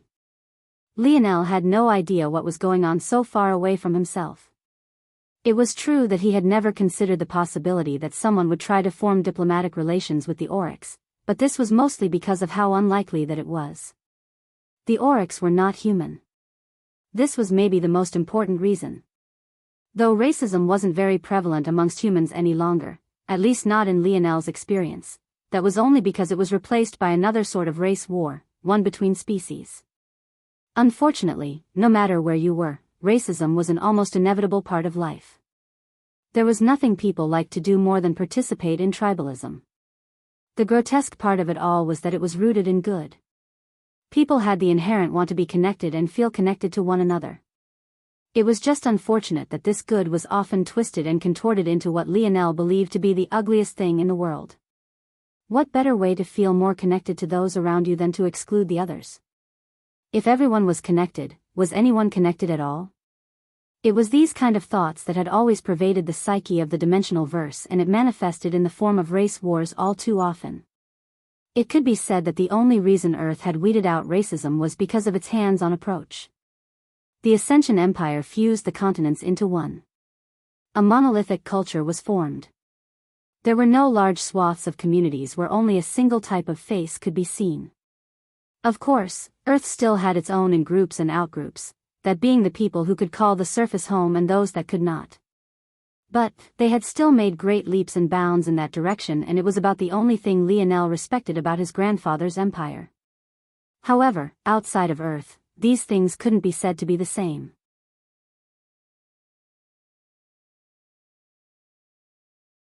Chapter 864. Lionel took another large breath. The spiraling of blue star force this time was even more violent and rampant. Every ounce of force within 10 meters surged toward him, filling his lungs to the point they seemed like they might burst. Not quite. Almost there, Lionel's mind spun, undergoing several calculations at a time as he continuously adjusted the force art. However, as Lionel progressed, he quickly realized he was approaching a bottleneck. His progress was slowing, and he subconsciously felt that he would reach a barrier he couldn't push past with more calculations very soon. This wasn't the first time Lionel had run into such a problem. While he was force crafting, there were many times the blueprints he thought of couldn't quite meet the mark he wanted them to. When things reached that point, the best choice was to always scrap the design and start anew, because this barrier definitely meant that there was a fundamental flaw to his approach. A fundamental flaw, HM. Lionel's gaze suddenly sharpened as he took a heavy step backward. A blade of blue swung down heavily before him, missing the tip of his nose by just a hair. A fine line of blood trickled down and dripped from Lionel's nostrils, his pupils constricting to an extreme.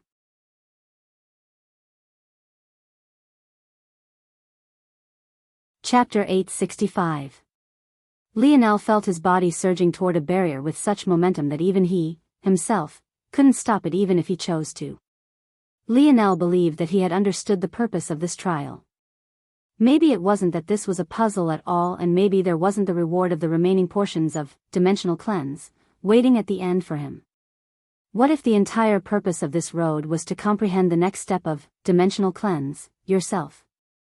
What did it mean for Lionel to say that battery was the wrong shape? Well, all this time, the perfect image was hanging before him.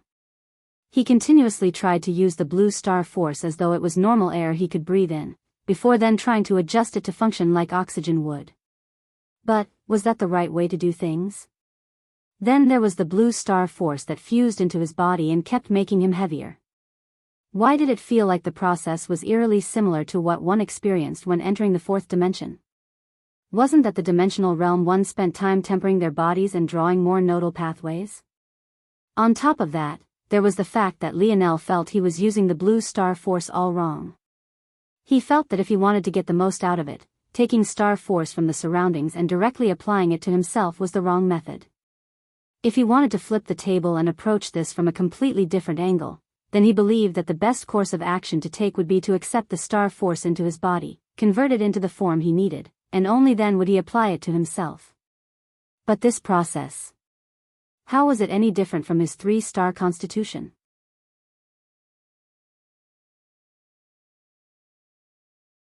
Chapter 866. The 3 swirling masses of blue star force began to compress as the silver-white star force continued to pulse. They fed off one another, seemingly trying to find some sort of balance. However, maybe in the history of the dimensional cleanse technique, no one had ever formed all 3 stars of the 4th dimension at once. There were 3 foundation layers for dimensional cleanse. The first was for the 3rd dimension, the second for the 4th, and the last for the 5th. Each would produce a maximum of 3 stars, of which most wouldn't be capable of forming even one. However, let alone not forming even one, Lionel had suddenly begun to form 3 at once, and no matter how he tried to slow the process so that this splitting headache would leave him alone, nothing would work.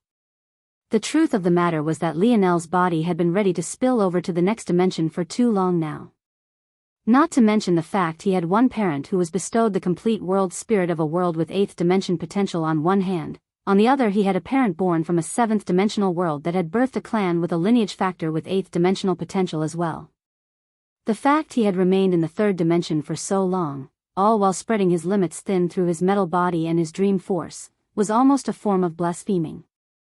If it wasn't for the fact his body didn't know how to progress to the next level, it would have long since done so. It was like a hole had been poked through the barrier toward Lionel's next advantage, large waves of crashing waters ramming through it and forcing it wider and wider. If it was said that the best breakthrough was one that came naturally, this was more than just natural. It was almost like a wine locked away for thousands of years, fermenting to the point of achieving a potency that could knock someone out with a single whiff, let alone a sip. The trouble was that Lionel's body had to be the bottle that contained it all, and it was on the verge of collapsing. Lionel roared into the skies, his body pulsing with a blinding light.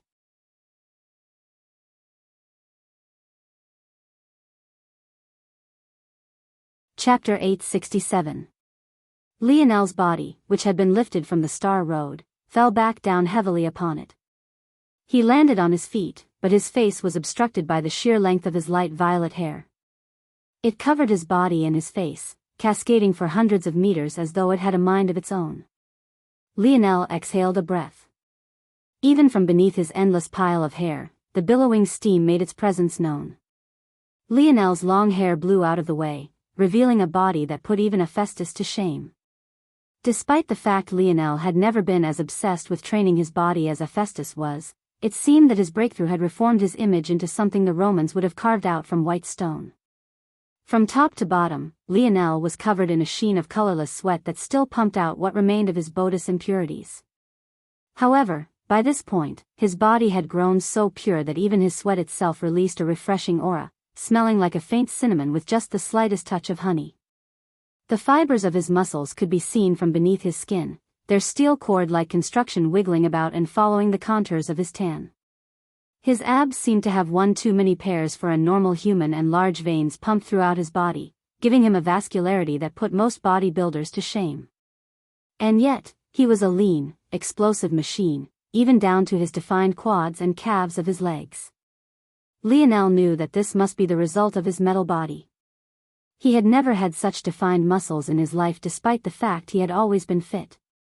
That was definitely the only explanation, and he was correct. When Lionel's body was reconstructed, the explosive strength of his metal body could finally manifest itself. The bulging strength that had been hiding all this time made itself known, threatening to burst out from Lionel's skin.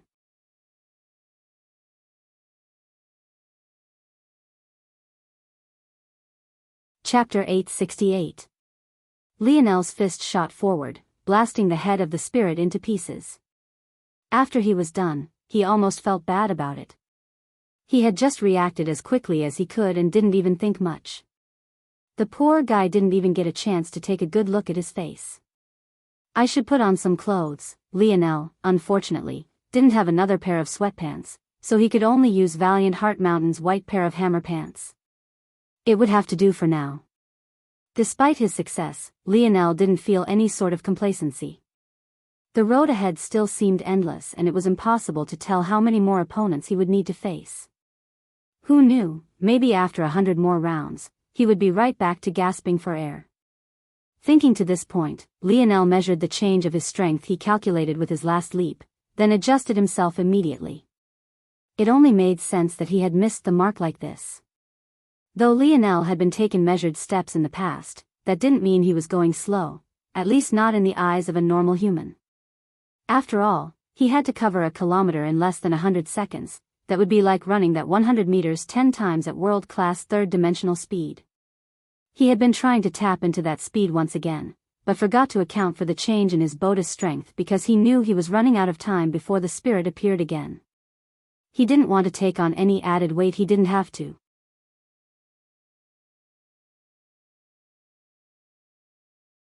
Chapter 869.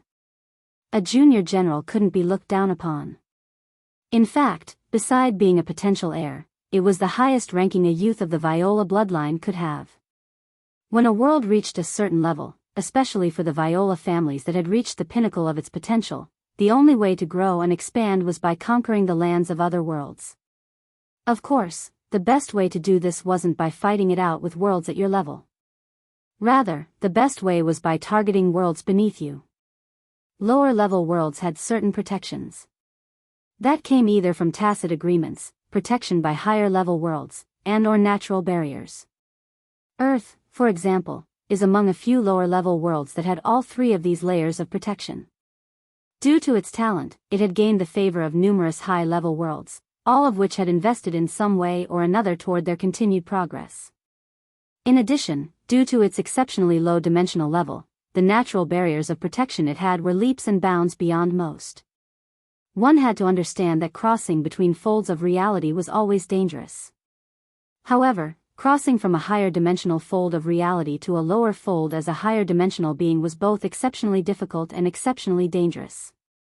The only exception to this is if one had a certain affinity for the fold of reality in question, for example, having been born there. This was all to say that the junior generals of the Viola family played a large role in bolstering their strength. It was they who led campaigns to lower-level worlds and conquered them in the name of their family. To gain such a right definitely meant that you were among the best the Viola family had to offer. However, being from the sixth city was a small knock on Samson's prestige among them. Do you want to read more chapters?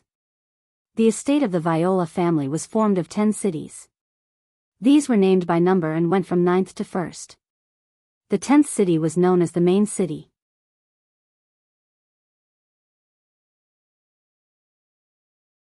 Chapter 870.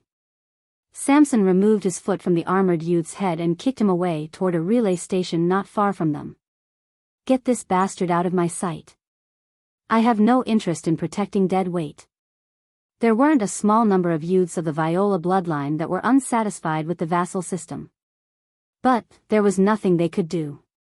They didn't have the power to change things, and even when most of them did gain power, they chose to leave things as they were. The trouble was that vassals didn't have a very strong connection to the family to begin with. They were essentially glorified hired guns. So, the best method the Viola family had to keep these experts by their side was to treat their families well. If a vassal died in the line of duty, their family would also be well taken care of. However, should that vassal not have an heir, their family would not be allowed to stay in the Viola estate. The trouble was that the descendants of vassals had an overinflated sense of worth. And this was especially so for descendants from vassals in the second, first, and main cities. This was because the vassals in these cities were amongst the most important to rope in for succession wars. In such a situation, wouldn't it be too foolish to offend a family member of such a vassal? So why was it that Samson dared to do this at all? It was because Richard was a special case. He had the support of one of the two eternal vassals, one of the only two vassal families that managed to pass down their title from generation to generation. In addition to this, his mother's background wasn't simple, and should he succeed on the current expedition he was on, there was a 60% chance the claim to succession would be his. On top of that, the youth he had just kicked away had a father who was a vassal from the second city. And, considering his lack of talent, there was no way this title would be passed down. Also, as far as Samson was concerned, the potential heirs that didn't dare to offend the youths of vassals never stood a chance at the head position to begin with. All right. Samson clapped, feeling that he had established his authority well enough. This zone is quite a special one. According to our analysis tools, it actually seems to be related to General Phi. After doing some research, I found out why. This region was among those the general conquered back in his youth. It was only after the empire fell that it then fell into our hands. Samson was about to continue explain, but he saw the blank looks on all their faces. Even the few he thought were comparatively better than the others, like those 3 masked women over there, didn't seem to know what he was talking about. Do you want to read more chapters? He shook his head, lamenting the state of these youths as though he wasn't actually younger than a lot of them. From a young age, he had been training to be a general. In addition, as a member of the Viola family's main bloodline, he had also been drilled with all sorts of history. However, the legend of General Phi shouldn't be one that one had to be a history buff to know. How could one be in the 6th dimension and have never heard of the Silver Empire? The name sounded simple, but it was just an unfortunate part of the language being lost in translation. To General Phi and his people, silver represented the highest prestige, an unmatched glory, but most importantly, an underestimated, unrefined talent that rose to the top. This last definition is why silver was the most appropriate translation, as it always lost out to more precious materials like gold, diamond, or platinum. But it still wasn't exactly perfect. Our tri-pillar galaxy. Forget it, I'm not wasting my breath. All you need to know that it is very possible that we will have to face General Fai in his youth. I don't have the time or patience to protect all of you, so some might die. If you don't want to see your coffin lids close early, follow my instructions and cut the bullshit. With that, Samson turned and vanished into a swirling portal, almost a dozen youths following after him. It was an odd feeling indeed. Zones seemed to pass down legends of an age long past. But what would happen if that age hadn't exactly ended yet? The discussion between Era and the Oryx didn't seem to last very long, just 3 hours. And yet, it felt like the tribe had suddenly become a swaying rowboat amidst an ocean of waves in just that small moment. The promises she made were quite monumental. She promised to hand this world over to them, she promised that they would have a place in this galaxy, and she promised that her success would be theirs. The Oryx weren't so naive to simply believe everything that was thrown at them. After all, they were an intelligent race of people. And they had more than enough experience dealing with humans, and even the much more powerful Valiant Heart Mountain, or rather, the Valiant Heart Mountain of the past. However, the temptation was also great. In their current state of hyper-evolution, the Oryx had a very small window to either rocket to greater heights or crash, never to rise up again. Hyper-evolution wasn't something you could just sit idly by for and reap the benefits of. It was the last chance this world was giving them to claim what was theirs. If they couldn't fight for it, they would be finished. But if they got lost in the weeds battling the dying Valiant Heart Mountain, leaving themselves without enough room to expand beyond this world, then they would have wasted a golden opportunity. Of all the things, thoughts, and plans Elther had come with, what he was lacking the most in were the resources the Oryx tribe needed to crash through the barriers that were holding them back. Resources Era had in spades.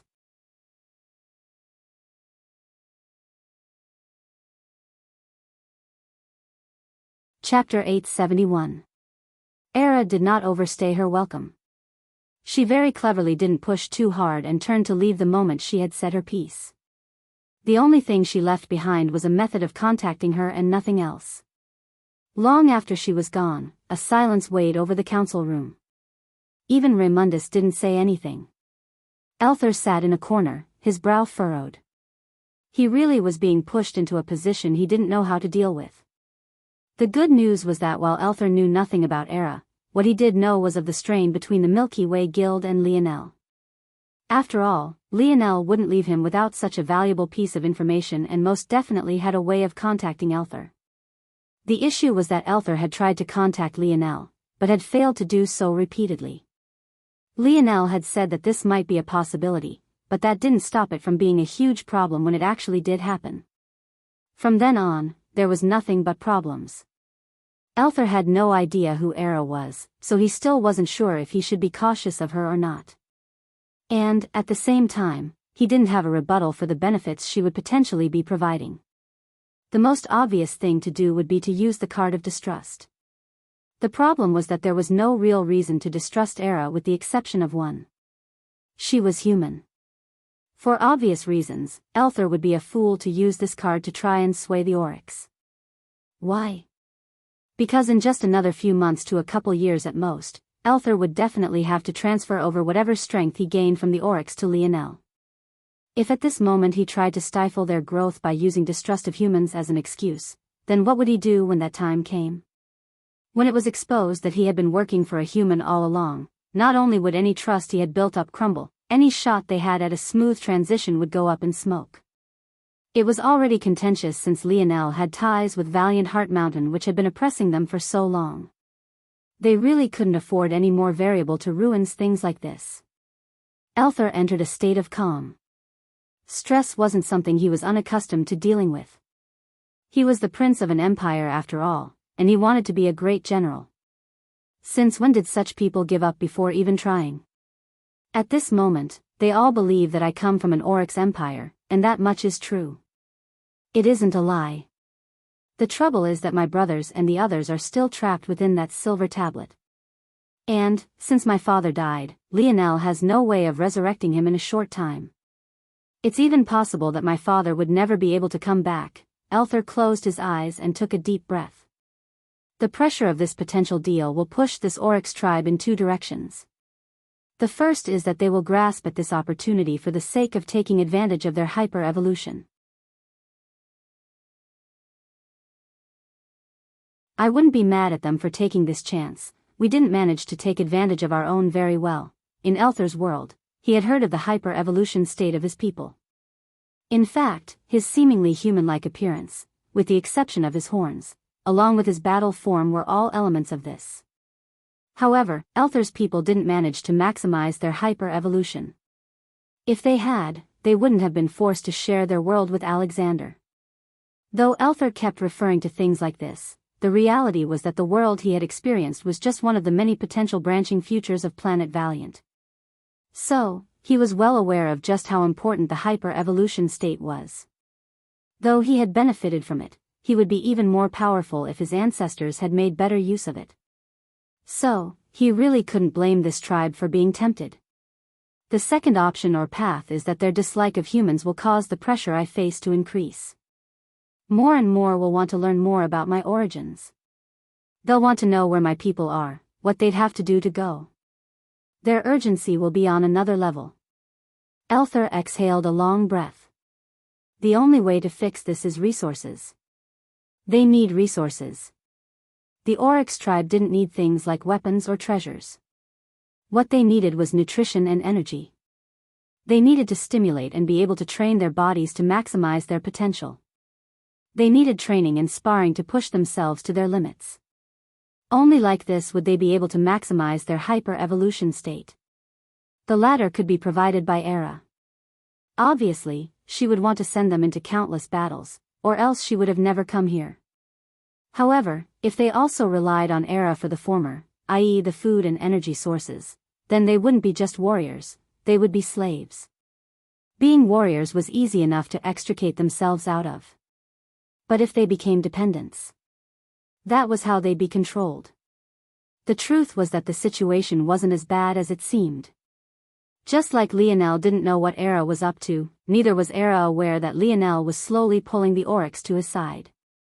If Elther could manage to make it so that the Oryx could use Era not be manipulated or abused by her, then this might very well be a good thing. The ultimate question, though, was how. At that moment, just as Elther was racking his brain, he felt movement within his spatial ring that made his eyes narrow. When he heard the message he received, he fell into deep thought before nodding inwardly. The message wasn't from Lionel, but, "Little one, what do you think of all of this?"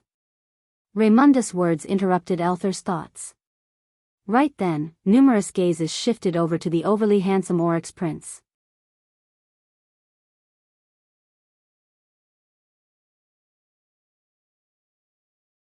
Chapter 872. Elther looked up to meet the murky gaze of the head of the tribe. He didn't answer immediately, instead looking around and gauging the reactions of everyone else. As one might expect, not everyone was happy that Elther would express his opinion first. Though the men who were on the Oryx Council were much more measured than the ones who would pick fights with him day in and day out, as far as Elther was concerned, they were just better at hiding it. No amount of maturity would make a man okay with his wife being so attracted to another. Toward this, Elther could only shake his head. His smell wasn't even present while he was in his normal form. But, in order to prove that he was an Oryx back then, he had no choice but to enter his battle form, which had practically imprinted his scent in the minds of everyone. Luckily, Lionel had expected this and constructed a few counter-plans, but they would still take time to implement. That much couldn't be changed. That said, this was an opportunity to bring up the due date by a few measures. I believe that we should accept. Let alone the others. Even Raymundus was surprised by these words. He wasn't a fool, he could tell that Elther had been brought over to rope them all in. If anything, Era's appearance was no different from throwing a wrench in his plans. The fact that Elther wanted them to join him wasn't a secret, this wasn't something that he could hide. The only real secret was that he was working at the behest of Lionel rather than some mysterious, unknown Oryx kingdom. This information was more than enough for them to understand that Elther may very well be against this. Raymundus had asked Elther first precisely because he knew all of this. He didn't want his small tribe to end up in a power struggle between two entities. They knew too little about the worlds outside of Planet Valiant. There very well could be an Oryx kingdom that they had never heard of. But, think for a moment. Why would such a kingdom go so far out of their way to send a prince to recruit them? Even if they were from the same race, one only needs to see the interaction between humans to know that this isn't normally enough to maintain peace. There's no reason for such a kingdom to care about a group they'd see as no different from a bunch of hillbillies. Why then would Elther come? Wasn't it obvious? He needed their strength. And if that was the case, didn't that mean that this kingdom was in trouble? It was a very logical conclusion to leap to, and one that neither Lionel nor Elther would blame them for having. In fact, it was almost preferable that they believed this. It was in the nature of the intelligent to not believe in what was too good to be true. Someone who was wizened and had seen much of the world wouldn't easily accept that some higher power was helping them out of the kindness of their heart. As long as Raymundus and the others believed that Elther had a purpose for using them, they could then assess the situation themselves. If things were in the form of a transaction, it would be easier to swallow, especially if the Oryx felt they had some use. Oryx weren't afraid of battle. What they wanted to maintain was their pride and dignity. Beyond that, they wouldn't even mind drowning in a river of blood. However, it was exactly for all of these reasons that Elther's words were so baffling. Him saying this made Raymundus raise his guard. It felt almost too good to be true and nearly reset Elther right back to square one. Until, that is. Raymundus continued. The same way they want to use us, can we not use them as well? Elther said. Raymundus' murky gaze narrowed. Continue. Your tribe is currently in a state of hyper-evolution. What I failed to tell you all before is that my kingdom had once been in such a state as well. That is why I have two forms I can enter, one of which is capable of hiding my scent. Raymundus looked toward the other elders and they all simultaneously nodded. It seemed that they had reached this conclusion long ago as well. But this was perfect for Elther. It made him more believable, especially since he was already using large kernels of truth. Unfortunately, though I am quite talented as a result of our hyper-evolution period, we never took full advantage of it. My father always said had we prepared adequately, even the galaxy itself would be in the palm of our hands. The temperature of the room seemed to rise, the blood of warriors that ran through their veins surging at faster speeds. I myself never wanted to be a king. In my opinion, we Oryx aren't meant to rule, we are meant to conquer. Whatever means that we can grab at that greater strength with is the path that we should take. There is no illusion here, I do want you all to join my kingdom as warriors beneath our flag. However, I am also keenly aware of my kingdom's current weakness and its inability to help you all. At the same time, I don't want to see my fellow Oryx fall into the hands of someone who only wants to use you without understanding you. So, I say to use her. Take her as a chance to see the broader universe, to fight on larger battlefields. I will be there to fight by your sides. I can also guarantee that my king will do everything in his power to ensure that you aren't reliant on outsiders.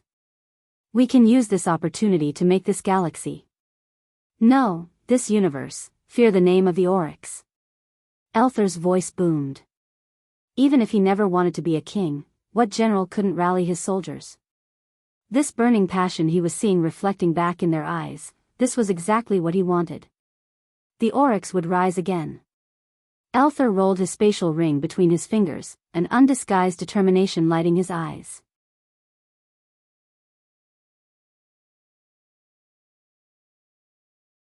Chapter 873. Many hours later, Elther returned to a small home of wood and hay. When he closed the door, he breathed out a long sigh. He wasn't sure if he had made the right choice or not, but his instinct told him that this was the best-case scenario for the current moment. Whether or not that yellow-dressed woman's intentions were pure or not, he had no idea. He could only do his best to ensure that this Oryx tribe survived. Sitting down on a mat of tied-together thin strips of wood, Elther calmed his breathing. It was about time he started his training regimen for the night. But, first, Elther pulled out the talisman from within his spatial ring. He didn't worry about being overheard because Lionel had already left certain fail-safes for this. He replayed the message he received earlier and nodded to himself. Like he had thought before, this message wasn't from Lionel. Rather, it was from a person named Alan. He remembered Lionel describing him as a man who wore glasses for the hell of it. If he recalled correctly, Lionel seemed to have been laughing a bit too hard at that prospect, humor he didn't quite understand. Of course, he had no way of knowing that Lionel's own father wore glasses for no reason as well. It didn't make sense in the past considering Earth's technology, and it made even less sense now that Lionel knew how powerful his father probably was. Lionel, for some reason, found it amusing to compare Alan to his father, another thing that Elther wouldn't understand. If Elther knew Alan, though, he'd know why Lionel found it so hilarious. Before Lionel's breakthrough into the fourth dimension, it could be said that Alan's physique was the greatest out of all of them. The man was chiseled year-round and never took a break on anything, whether it came to his diet or training. But, at the same time, he didn't chase women, he always wore baggy clothing, and he cosplayed like he was a nerd, even to the point of being obsessed with computer programming. If it wasn't because they shared a locker room together, none of them would ever know how ripped Alan was. Lionel had known Alan for so long that it all seemed normal to him by this point. But, he realized when he was trying to describe him to Elther that all his teammates were a bunch of weirdos, so he had laughed beside himself.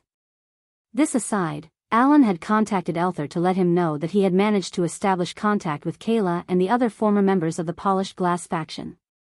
Very soon, Elther would be able to accept a shipment that would be a great boon. Lionel didn't detail his other plans to him, but it seemed that Alan and the Polished Glass faction would become the backbone of raising funds while Lionel was away. With their help and Lionel's support from the background, they should be able to accumulate enough fairly quickly. In the past, there used to be many Oryx tribes, but war and attrition had whittled them down to just one. This singular Oryx tribe contained about 10,000 Oryx, a number that almost made it a shame to consider them as a mere tribe. It was just unfortunate that their living conditions were so sorely lacking. The Oryx had emphasized fighting prowess for the sake of survival so much, that they had lagged behind in other aspects, from sanitation all the way up to agriculture. Though there would be too much stress for Lionel to support so many, so early on, it shouldn't be a problem to keep the elites well fed. As the skill of Alan and the others grew, it would only become easier to accommodate them all. We need to hurry, Elther thought, putting the talisman away as he took deep breaths. The unknown organization led by that woman isn't going to give us the time we need. It all depended on how fast Lionel could get back here. Lionel's spear shot forward again, piercing through yet another spirit. He had already been in this place for 3 months by this point, and if it wasn't for the fact his mind wouldn't let him forget, he would have lost count of the number of battles he had fought. By now, Lionel was certain of one thing. The first was that the color of his stars was indeed reliant on his environment, and they didn't seem capable of being changed. Even when he tried to flood blue star force toward his white stars, it was purified back into white. However, this didn't seem to be as big of a problem as he thought, because he could evolve his stars as he pleased. The only issue lay in the fact his stars were out of whack. The foundation of the third dimension was supposed to be energy. The foundation for the fourth was meant to be the body. And the foundation for the fifth was supposed to be the mind. But, while Lionel's blue star force was perfectly tailored for his body, the silver-white star force he had absorbed for the third dimension worked best for his mind. His blue stars weren't as good as his silver-white stars at replenishing his mind. And, in the vice versa, his silver-white stars had never been very good at helping his body out. After a while of panicking about this, Lionel realized that he was overthinking things. The star force that formed his star constitution wasn't tied to the dimensional cleanse technique at all. Whenever Lionel used dimensional cleanse, he didn't have to communicate with his stars first. It was more accurate to say that his stars were a byproduct allowed by cultivating the technique and priming the body properly. They could almost be seen as a separate existence. This was excellent. This meant that even if Lionel had wanted 9 stars to be entirely focused on his mind, or 9 entirely focused on his body, it wouldn't be a problem. This also meant that when he formed his 7th to 9th stars, he could use a star force that would be perfectly suited for his energy. And he had a feeling that he had the perfect star force to fulfill that role already. Lionel's lip curled as his senses swept over his kidney. What better choice than his Scarlet Star Force? In these 3 months, he had already managed to complete all of his nodal pathways. It was only a matter of time before he stepped into the 5th dimension. Unfortunately, Lionel's upturned smile faded. This road hasn't given me any clues about the next part of Dimensional Cleanse. I have no idea how to continue. How much longer is it? Lionel still had no idea that he hadn't been meant to deduce the next stage of Dimensional Cleanse himself at all. However, what was once a peaceful journey forward was very soon to become something much different. Lionel looked up, his pupils constricting. There, just barely peeking over the horizon, Lionel finally caught sight of a second road. I'm not alone.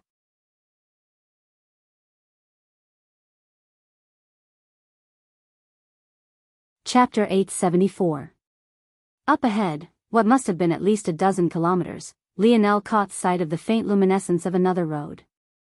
It was a bit of a jump for him to assume that there must be others due to this alone, but the angle of approach the light road was taking was far too damning. From what Lionel could tell, both his road and the other were converging toward one another. But, what was particularly interesting about this was that they were converging toward the star. If this was simply another road for Lionel to take, why would it have the same destination as the road he was already on? There were only 2 possible explanations for this. The first was that there were multiple potential starting points of this trial and he just so happened to be given a memory or tied to this road as opposed to that one. In that case, it wasn't necessarily true that there was someone else over there. The second option, though, was that he was never alone to begin with and the roads were just so far apart that even with his senses, he couldn't spot them until now. It didn't take long for Lionel to realize that the second was the answer. By the time he crossed the dozen of kilometers that separated him from the distant road and he could finally see where and how the 2 roads of light connected, his gaze couldn't help but narrow. In the distance, a young lady sat cross-legged with her back facing him. However, something told Lionel that she had already sensed his presence long ago. Not just that, but the strength she radiated made Lionel's skin tingle. It didn't take Lionel long at all to realize that she was the most powerful individual he had ever met. Whether or not this was true, even Lionel had to admit he wasn't certain. It might have been more accurate to say that she was the most powerful individual he had ever met, who also had limits he could actually sense. These 2 statements were very different from one another. Lionel eventually came to a stop when he was just about 100 meters from where their roads met. Something told him that there weren't any more spirits to worry about, at least not until he passed her. At that moment, the young lady placed a hand on her knee and pushed herself up. She had a graceful bearing that made it almost a shame that she wasn't wearing a dress, but rather a tight-fitting flexible armor that clung to her curves. Despite the well-defined outline of her silhouette, her clothing didn't seem raunchy or overly sexual in the slightest. One almost couldn't see even a single hint of her skin. It was to the point where her flexible armor rose up from her collarbone to form a half mask that revealed nothing but her eyes and her forehead. She had deep, warm blue eyes and delicate brown skin that looked smooth even under Lionel's scrutiny. It was almost a shame that the only piece of it available for observation was on her forehead. I don't know if I should thank you or hate you for making me wait 2 months. The young woman suddenly spoke, her voice sounding far louder than anything Lionel had expected. Every stereotype he had formulated about this woman seemed to fly out of the window in just that single instant of time alone. He had expected her to not talk at all, or even if he pressed her to, that her voice would either be cold and detached or soft and restrained. And yet, it was none of those things. Loud really was the best way Lionel could describe it, almost to the point of being grating on the ears. It wasn't that her voice sounded annoying, but rather that it was hard to appreciate it when she put so much power behind it. It was like Lionel was listening to a speaker with the volume up so high that the sound distorted. 2 months. Lionel blinked. I guess it makes sense now, though. You actually entered this place at the fourth dimension. Who are your elders, exactly? What were they thinking? You know, you only ever get 2 chances at this. Forget it. This is good news for me. I got to rest for so long amidst such revitalizing star force, and I get an easy ticket out of the first round. The young woman blinked innocently. Even though Lionel couldn't see the rest of her face beneath that mask, he still felt that she seemed quite adorable. As for being angry at her words, he really didn't feel bothered at all. If anything, he took it as a joke. He was much more interested in getting information out of this woman. First round? Lionel asked. The young woman blinked before shaking her head. Oh, you poor child. You must be one of those stragglers that stumbled on one of the map pieces, right? The young woman shook her head before freezing. Wait, if you're one of them, then how did you solve the puzzle? Are you trying to feign ignorance to get me to lower my guard? The young woman looked at Lionel for a moment before bursting into a boisterous laughter even more booming than her voice. Never mind, never mind. I guess if you have a strong soul force type ability or lineage factor, the peak of the fourth dimension might be barely enough to stumble through the puzzle. Lionel's lip twitched. Why did it seem like this woman was perfectly content having a conversation all by herself? He could hardly get a word in, but her assumptions were only getting wilder with each passing moment. Anyway, I don't mind telling you about it so that you don't waste your second chance. Next time, enter at the peak of the fifth dimension if you can help it. In fact, the sixth would be even better. Though you'll have to restart from the beginning, dimensional cleanse is worth it. Lionel blinked, feeling more confused than he ever had before.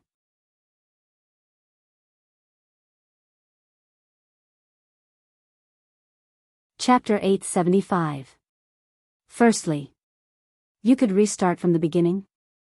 Had Lionel known this, why would he waste all this time being stuck at the third dimension?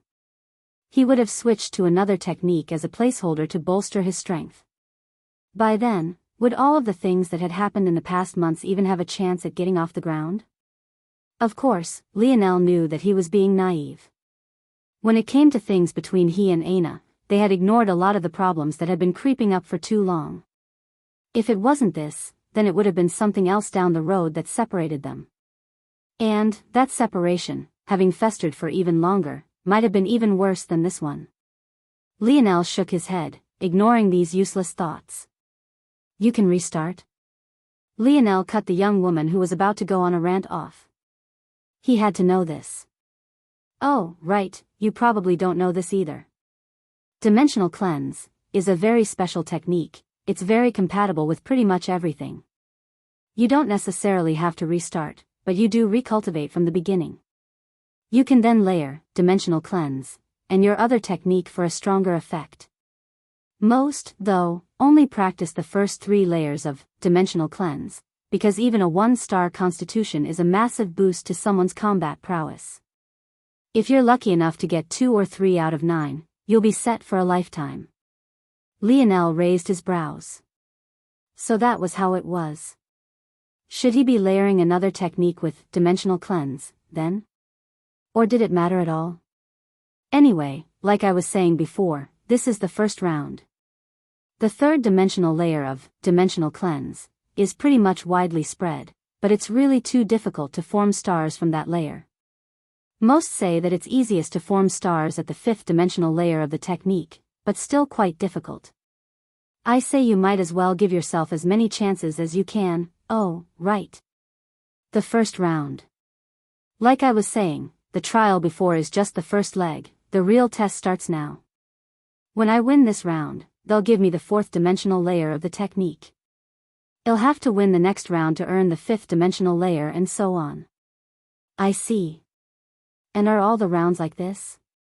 The mask the young woman wore moved in a way that made Lionel believe she had to be pouting. No. That's why I don't know if I should thank you or not. Up ahead, there will more complicated battle structures where 3 or even 4 roads come together as one. In those cases, only one will be able to pass by, yet I've wasted so much time here. Even if I got to rest a bit, the enemies I'll have to face ahead will have ample time to rest too while I'll have to hurry up. It's not fair. Lionel shrugged. Why hurry, then? Take your time since you know they'll get there before you no matter what. Ah. The young woman blinked.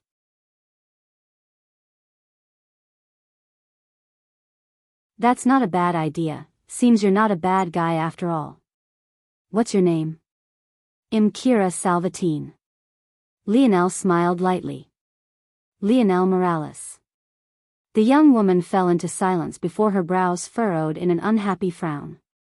You really did trick me. Did you make me explain all of this so that you could rest? Lionel was speechless. He hadn't been tired since the moment he got here, was that not obvious enough? He wasn't even sweating.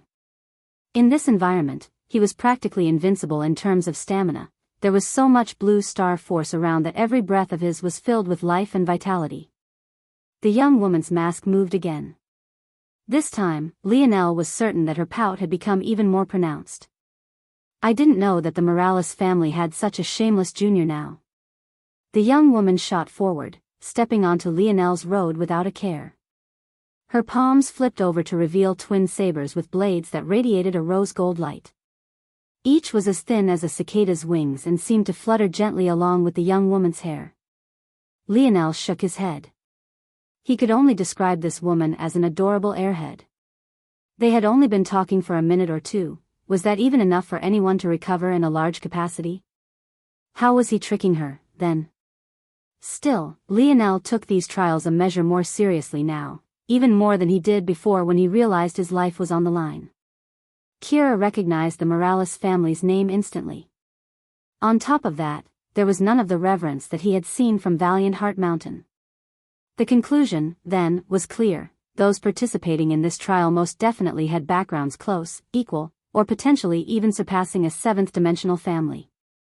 And, to make matters worse, Kira said the peak of the fifth dimension was the minimum. Lionel sighed. Just can't catch a break. Lionel's palm flipped over, revealing a familiar crystalline red rod. He didn't dare to underestimate an opponent that had managed to clear the road he just faced so quickly. Without hesitation, he activated his spear domain lineage factor, lighting his forehead up with the mark of a golden spear. You really are from the Morales family. Damn it. To think I helped you. In any other situation, Lionel would have chuckled. It was rare to find such an innocent and sweet heart in the dimensional verse. At least, he hadn't been able to find one outside of Earth.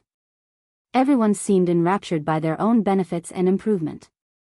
But maybe this was just the luxury Kira had due to being from such an outstanding family or organization.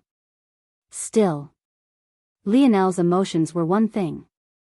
This battle, however, was another. Lionel's gaze suddenly gained a biting cold at the same time Kira's did. Both of them no longer said a word as blue star force began to rotate about around them. Bang!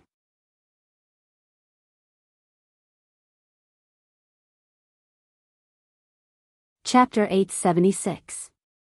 Lionel blocked the twin sabers with the body of his spear, but his gaze still narrowed. He was so used to his weapons and treasures being far beyond that of his opponent that he was somewhat caught off guard when he was finally on the losing end for once. According to his calculations, if not for the large swaths of blue star force in the surroundings, his spear might have already been cut in two. No, 3 pieces. Those twin sabers are both silver-grade weapons. Lionel's lip twitched. Even his best weapon at the moment was a quasi-silver spear. Of course, it could be used for more than just its sharpness. But, he had a feeling that Kira's sabers were the same. It was just that he hadn't managed to push her into using them to their full potential. Is it normal to give fifth-dimensional youths sixth-dimensional weapons like this? Lionel lamented this as though he hadn't been using fifth-dimensional weapons at the third dimension. At the same time, he had no idea that Kira had only been loaned these weapons for the sake of the trial. They would be taken right back after she was done. In fact, if not for her status, even borrowing would have been impossible. Of course, Lionel could access silver spears now as well. It was just that it wasn't worth it. Only the spear that claimed a peak would have a domain to learn, and Lionel wasn't quite ready to claim a quasi-gold spear just yet. He would have to cross into the 5th dimension first for that, and even then it would be difficult. Lionel had all of these thoughts in an instant, but Kira had already reacted quickly. Realizing that she couldn't slice Lionel's weapon apart like she wanted, she pressed forward, raising her sabers again to maintain her forward momentum. However, Lionel, who had been standing in place all this time, swept his spear downward toward Kira's legs. The timing was so immaculate that it almost seemed as though Kira was presenting her thigh to be chopped off as she stepped toward him. Kira's eyes flashed, her wrist twisting as one of her sabers blocked. Though Lionel's actions had stifled her forward momentum, she was still able to brandish her second saber, spiraling it toward his neck with another twist of her wrist. Lionel's calm gaze didn't falter. He shifted his spear's trajectory slightly, causing Kira's saber to perfectly collide with its blade. Using the downward momentum of Kira's swing, he allowed the upper end of his spear to swing upward, blocking Kira's second, twisting strike. This wasn't the first time Lionel was battling a dual wielder, but it was most definitely the first time he was battling one with such deft skill. Neither one of Kira's hands seemed to be dominant. Her attacks were swift, controlled, measured and powerful. Her close combat instinct didn't seem to lose out to Lionel, who was both relying on his spear domain lineage factor and his innate ability. In fact, Lionel found himself constantly being on the defensive. Her body is heavier than what it should be. It's either that she also has a defensive lineage factor that's been locked away by this place. Or, Lionel's brows raised. Was he really so lucky? Hey Kira. Kira didn't respond, her sabers becoming swifter and swifter. Her body began to sway in a unique rhythm, her mind becoming lost in a dance of blades. Every one of her strikes left a trail of blade force in its wake. The paths it took were etched into Lionel's mind even without conscious effort. But, when he put them together, he felt a slight hint of awe. It was the most beautiful budding rose he had ever seen. He watched its progression from start to finish. First it was small and closed off. Kira's blades in that moment were sharp, compact and sturdy, emphasizing stability and a slow, steady rate of growth. And then it opened for the first time, blooming into a youthful maturity. Kira's blades grew more wild, unrestrained, filled with a willingness to see the world and to have the world see her. A gorgeous dance of passion, excitement and curiosity. The flower began to age. Its stem weakened, its beautiful rose petals grayed, and it gave the world the last rays it had left to offer. It was then that Kira's blades became the most deadly, filled with a death-like energy. The energy itself never truly appeared or manifested, suppressed and disregarded by this world of star force. But, Lionel had a feeling that if he ever had to truly meet it in battle, his life wouldn't be in just a small amount of danger. And yet, even now, Lionel felt as though he was battling with his life on the line. Kira's blades didn't carry the intent to kill, but if they did... Lionel's jaw clenched. I thought I could beat you without using it. Kira suddenly spoke, her voice softer than Lionel had ever heard it before. At that moment, Lionel could finally hear the intricate layers of her cadence and the delicate softness of a beautiful sound that matched Kira's original elegance perfectly. The only voice Lionel had ever heard that made him swoon more was Aina's, and that was only when she was in her uncursed form. But, you're way too strong for someone in the 4th dimension, you learned the true form of universal force? I guess I have to use it too. Kira suddenly began the dance again. But, this time, the air around it was completely different. Lionel, who already had cuts all over his body after the first time, had to face the same dance again. This time, however, Kira wouldn't be holding back. What once was nothing but an illusion suddenly became so corporeal that Lionel felt that he could reach out and touch it. Universal force surged all around. Unfortunately, it wasn't at the Four Seasons realm. It was at the heavenly body realm.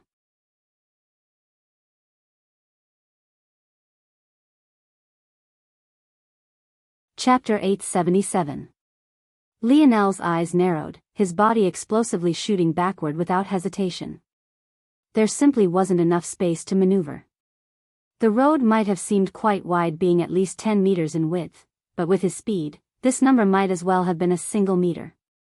In order to prevent accidents, he had been purposely leaving a meter of buffer space between himself and the edge, so this further cut down his room to just 8 meters. This made it all the more difficult to avoid Kira and her thin sabers. Lionel knew that Kira was in Tier 4 of the 5th dimension. It was clear that she hadn't listened to her own advice when coming here, or maybe she just believed that she didn't have to be restrained by the same rules Lionel did. However, Lionel didn't blame her even if the latter was the truth. He could tell that if it wasn't for the star force weighing her down, he wouldn't be a match for Kira. In fact, even if the star force was weighing her down, as long as she had access to her lineage factors and her ability, dealing with Lionel would be child's play. What Lionel had yet to realize even to this point was the fact that had his own ability not been related to the mind, it too would have been suppressed in this place just like Kira's. That said, Lionel also didn't feel bad that Kira was at such a disadvantage. What greater disadvantage could there be outside of being an entire dimension beneath her? Thanks to all of this, the playing field had been leveled. Until, that is, Kira suddenly began to use her universal force. Not only that, but it was also an entire level beyond Lionel, a complete heavenly body realm comprehension. Lionel smiled bitterly as Kira's energy rose explosively. Her strength increased by more than 10 times, and whatever heft her steps had been limited by seemed to practically vanish. She became like a leaf floating in hurricane-force winds, and yet her seemingly frail body was unaffected, following the ebbs and flows with a deft skill. A map of the stars appeared behind Kira. Lionel could see the streaking meteors, the sparkling moons, the vibrant planets, and the radiant stars. All of it revolved around a delicately sculpted rose. It had more petals and layers than a lotus. Its color was as crimson as a drop of blood and more beautiful than a twinkling ruby. Amidst it all, Kira's figure followed the strokes of the flower, her blade dancing in gorgeous arcs that left Lionel at a loss for words. The cuts that ran across Lionel's body increased explosively in number. At times, the blade didn't even seem to touch him before a streak of blood was forced out, following the arcs of Kira's force as though to become one with her saber as well. Still, amidst all of this, Lionel could tell that the only reason he was still here was because Kira had no real intent to kill. He could see it from the twitch of her muscles to the trembling of her blade that she didn't seem to want to take that final step. Of course, it wasn't because she was scared to kill. Lionel felt that, wasn't it? Rather, it was more like pity. She actually felt bad for him. Hey Kira. What do you say about becoming one of my generals? Lionel once again shamelessly asked such a question, his pale violet eyes sparkling as he observed every one of Kira's movement. Compared to Emna, not only was Kira far better in terms of strength, she also had character that Lionel was fond of. Of course, Kira was also a bit of an airhead, so she wasn't as intelligent as Emna was. Kira was speechless. Couldn't this annoying brat tell that she was holding back? Was he trying to take advantage of her again? My family has never participated in the Morales Air Wars, nor will it ever. Plus, even if I participated under my own name, it would cause some problems if I chose to help you as opposed to that annoying guy. Wait a minute. You're an heir? Kira had spoken offhandedly at first, just assuming what Lionel meant by general. But, when she thought of the implications, she was left speechless again. To be an heir of the Morales family, one had to have both of their lineage factors. Now that she thought about it, the Morales family metal synergy lineage factor would be suppressed here. I don't mean just for the air wars, I mean permanently. Lionel replied with a smile. What the hell is that supposed to mean? Kira looked toward Lionel through her blades as though he was crazy. Forget it, you're too weak to recruit me anyway. Save me some time and just give up, will you? Just jump over the edge of the road and you'll be teleported back to where you came from. Lionel blinked. So that abyss wasn't an instant death? He felt that he could believe Kira's words, but he obviously had no intention of giving up. So if I can beat you, that's a yes? Kira's brows furrowed. No. I mean, no. Wait, I mean you can't beat me anyway, stop asking stupid questions. You're trying to take advantage of me again. Lionel couldn't help but chuckled. You're so powerful, why are you always worried about people taking advantage of you? Just chop them up with your sabers. That's what my mom said to do too. But I can't chop everyone up. That annoying cousin of yours is one of them. I really want to chop him up too, but I can't. Lionel's lip twitched. He didn't know he had a cousin to begin with. Well, aside from a certain young man from Earth. Did his father have brothers or sisters? Or did she just say cousin because they were loosely related? Lionel wasn't sure. How about this? Lionel's lip curled. If I beat you here, you have to promise to become my general. Ah. That sounds like a terrible deal. Dad always says to not accept one-sided deals. What are you giving up if you lose? If I lose, I'll craft you a pair of silver-grade sabers perfectly tailored to you. Kira blinked. You're a silver crafter? Lionel's lip twitched as he avoided Kira's gaze. He wasn't one. Yet. But it was only a matter of time, right? Soon, it'll be one soon. Very soon. Lionel lied shamelessly. Kira blinked again. But, during all this time, her sabers had never stopped. In fact, they only seemed to be growing more and more powerful. Okay. But it's not like you can beat me anyway. Kira's mask moved in a way that could only have been caused by a bright smile. Lionel laughed heartily. Remember. You said it. It's not very good for people to lie. Lionel's body suddenly began to shimmer. Runes were forcefully manifested all over his body, but rather than having the bronze color they usually had, they sparkled like a translucent blue diamond, coating Lionel's chiseled frame in a beautiful light blue. Kira's eyes widened. That's impossible. You shouldn't be able to use that here, you're cheating. Lionel's grin only widened as his speed increased explosively. Dense force began to billow out from his body like solar flares.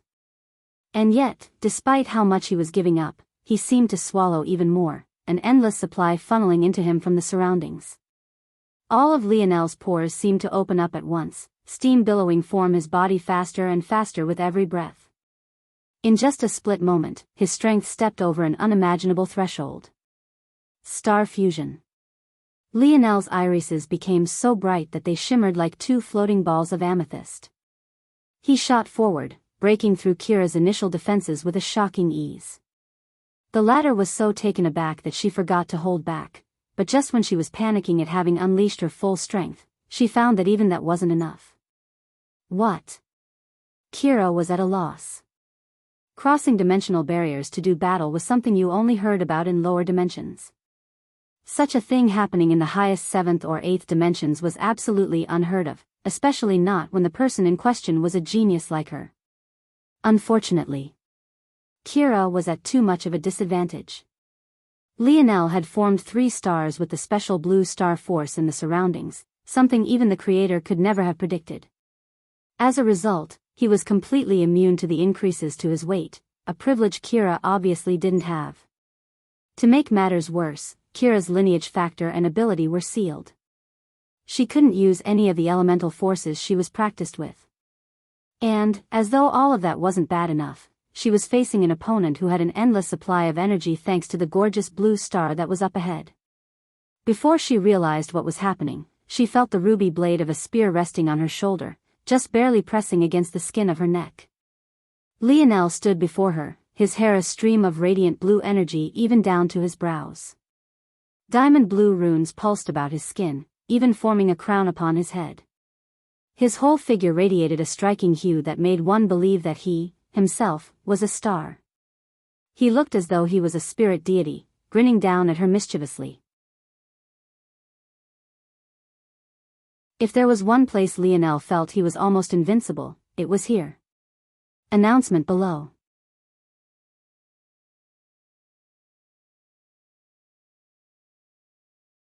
Chapter 878. I win. Lionel grinned, his teeth practically sparkling like shimmering diamonds as the energy continued to billow around him. Kira was truly speechless this time, even to the point she forgot to shout out her words like she normally did.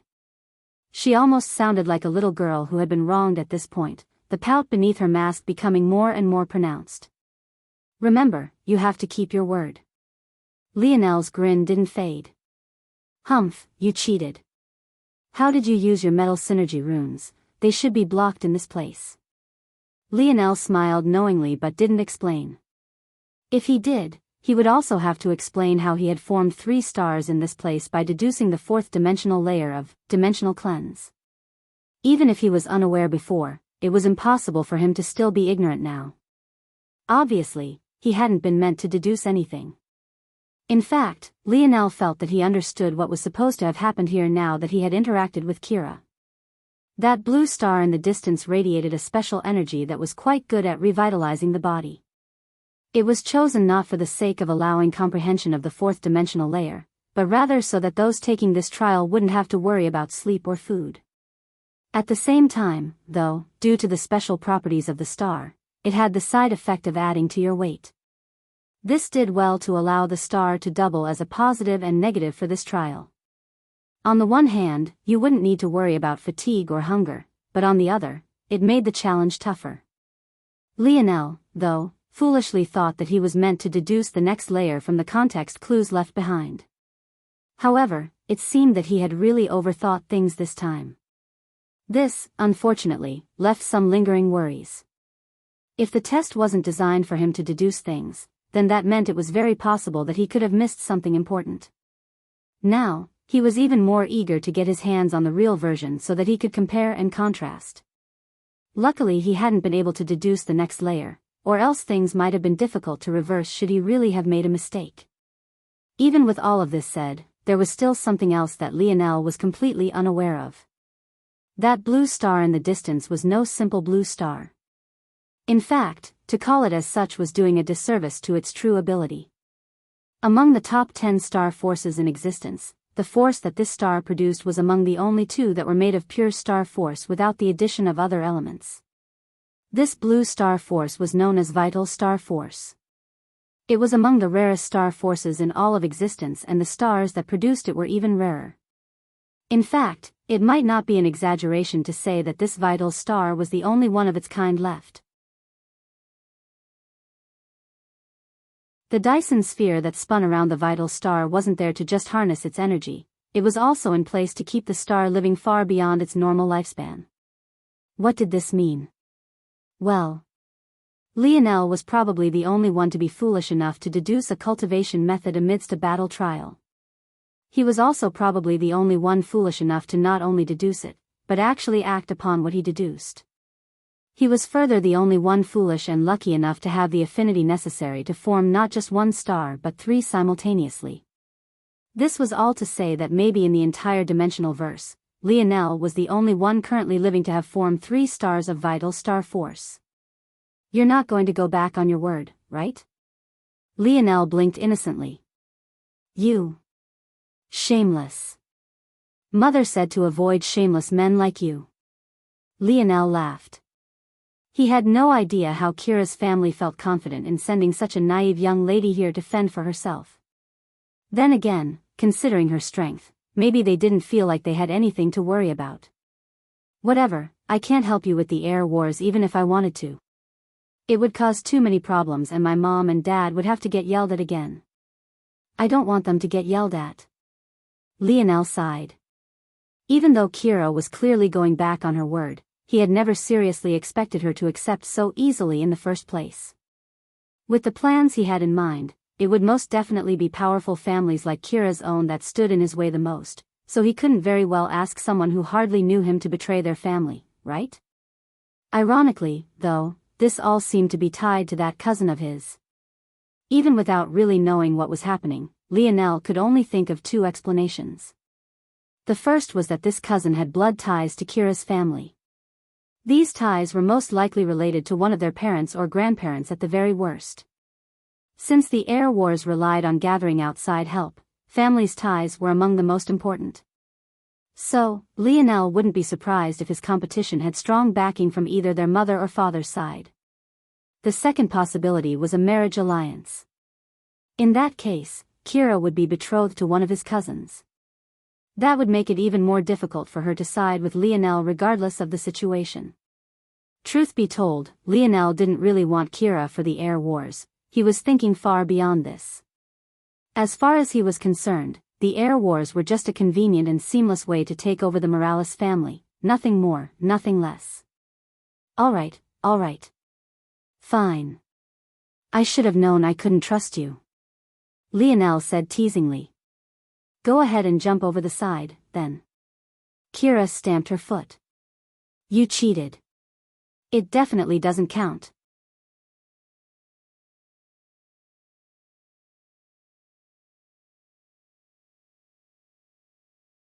Chapter 879. Lionel was speechless. This girl was really an airhead.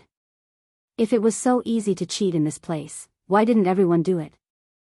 Okay. I cheated. But you still lost. Kira glared at Lionel and began muttering to herself.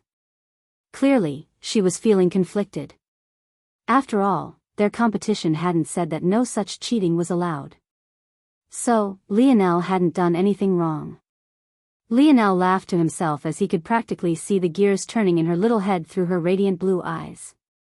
He was caught between believing that this young woman was quite attractive and thinking that she was an adorable little girl. Of course, Kira was at most a year or two younger than he was. But, that was neither here nor there. Fine.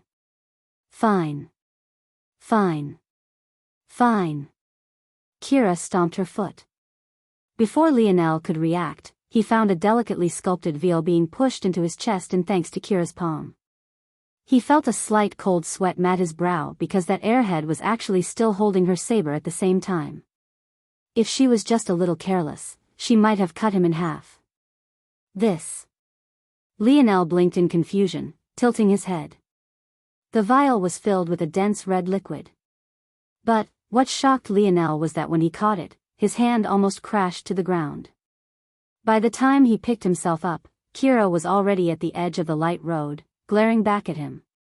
Consider that as compensation. Oh, and remember that you only get to step off the road like this on your first attempt. During your second attempt, you're only allowed to quit after gaining a fragment of dimensional cleanse. Quitting at any other moment means death. Humph, I don't know why I'm explaining these things to you. You're clearly a cheater. With that, Kira stepped off the road as though there wasn't an endless abyss below. Even Lionel couldn't help but slightly panic for her. But, before he could do anything, she had vanished. Lionel's brow furrowed. He found himself hoping that she was okay. Even though she was an airhead, she had clearly helped him more than he could put into words. And this thing, Lionel's frown deepened as he struggled to pick up the vial. Even his fingers themselves struggled to keep their grip around it. If not for him still being in his Star Force form, he would have already dropped it with hardly any hope of picking it up. Now that Lionel thought about it, even Kira hadn't exactly lifted it. She had pressed her palm against his chest, then took it out of her spatial ring, passing it off to him. Remembering this, he couldn't help but chuckle. It seemed she wanted to get one more dig in before she left. At least she had a conscience, though. Hey dictionary, what the hell is this thing? Ping, replying to Seed, this is an ocean drop vial. Lionel raised a brow. He had meant the liquid within, but he had almost forgotten how specific he needed to be with the dictionary. Now, though, he was curious about this ocean drop vial.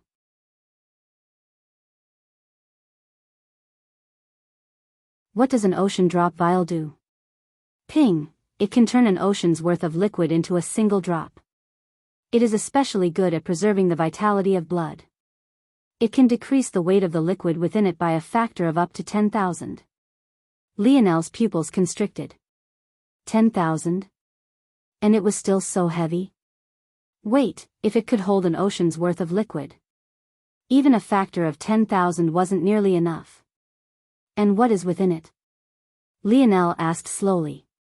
Ping, Lionel's pupils constricted once again, his expression becoming serious. The lag between the ping and response was about a millisecond off. The only time this happened was when a recorded message was about to play. And if that was happening, it meant whatever was in this vial was important enough for his father to leave a message behind about it. As expected, Lionel's ability never failed him. Soon, a shimmering hologram of his father appeared for the first time in a long while. The projection of his father blinked, looked around, and finally focused on Lionel, who was above it. "Hey, brat. What's up? Been a while, huh?" Lionel's face remained expressionless. Did this old man really expect him to fall for this same prank call bit again? He had already done it once before, he didn't plan on doing it again. Fool me once, shame on you. Fool me twice, shame on me. Lionel was no fool, he would just let his father's practical joke play itself out. He was more interested in hearing about just what was in this vial. The curiosity was itching at him. Huh? You can't say hello to your own father after so long? After all the years I spent raising you? After birthing you from my seed?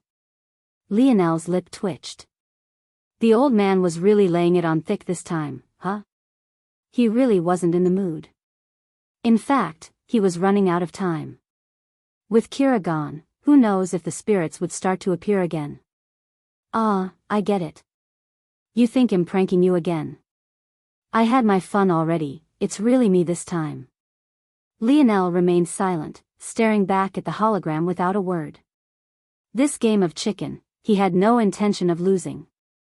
He could almost see the moment of victory when his father burst into a fit of laughter, saying it was a pre-recording, only for him to not have fallen for it at all. Fine, fine. Lionel's father shook his head. I get it, I can see that look in your eye. You're angry about something. What is it? Your little girlfriend dumped you? Lionel's eye twitched. His dad always had a way of reading his mind when no else could. After the metamorphosis, Lionel almost wanted to believe that that was his ability. Listen, kid, I always told you women were complicated.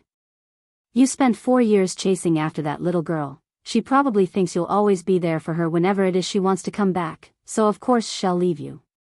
Let alone women, people in general can't appreciate something until they can't have it when they want it.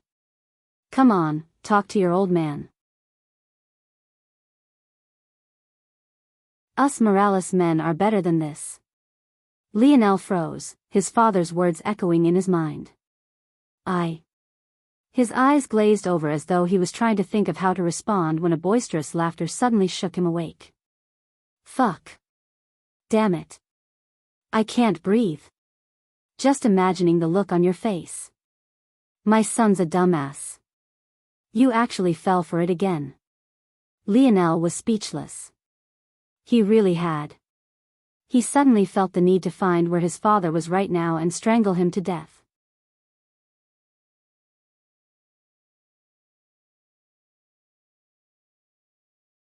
Chapter 880. Lionel shook his head.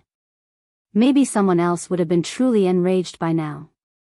After all, making jokes about such a sensitive subject was enough to trigger a lot of people, especially when it was about themselves. But Lionel had always been good at compartmentalizing things.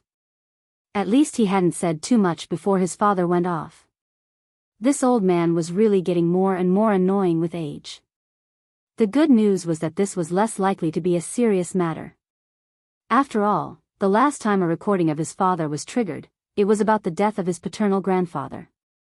Back then, there hadn't been any room for joking at all.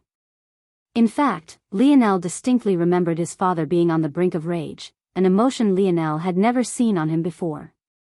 Since his father could joke now, at least that meant that this was a lighter matter. Unfortunately, Lionel couldn't have been more wrong.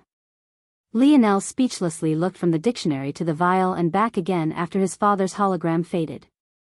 For a long while, or at least what would have felt like it with how many things ran through his mind, he didn't move or say anything. Void invalids. If it could be said that invalids were the failures of the universe and variant invalids were among the greatest threat, then void invalids were the creature lurking in the night, not in the sense that they were a bedtime fairy tale, but in that they were an existential threat to all. Invalids, as failures, were often the carbon copy of the races they supposedly failed from.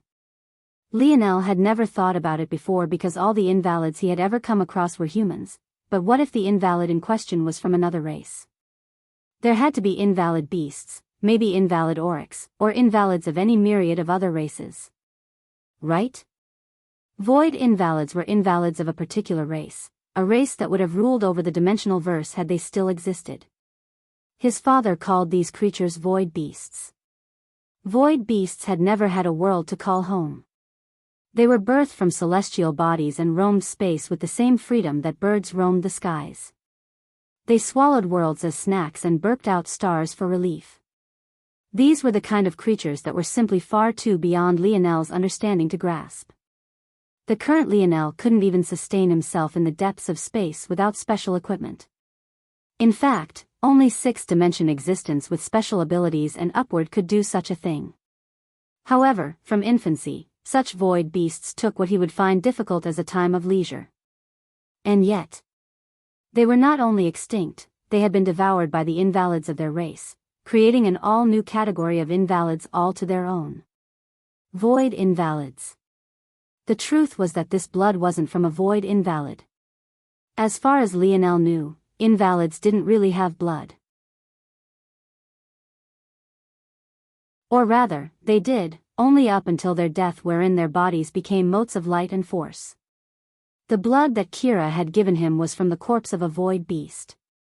According to the dictionary, it had less than 1% of its original potency left by the time Kira's Salvatine family had found it. From analysis, the original void beast had been dead for hundreds of thousands of years, likely longer than even that. The dictionary had further deduced that the void invalid that killed it likely only snatched away its ethereal glabella, swallowing it for its evolution. As for the rest of the void beast's body, it was fairly useless to it. Lionel could imagine a mountain corpse the size of a planet floating about in space, an endless river of red orbiting about it.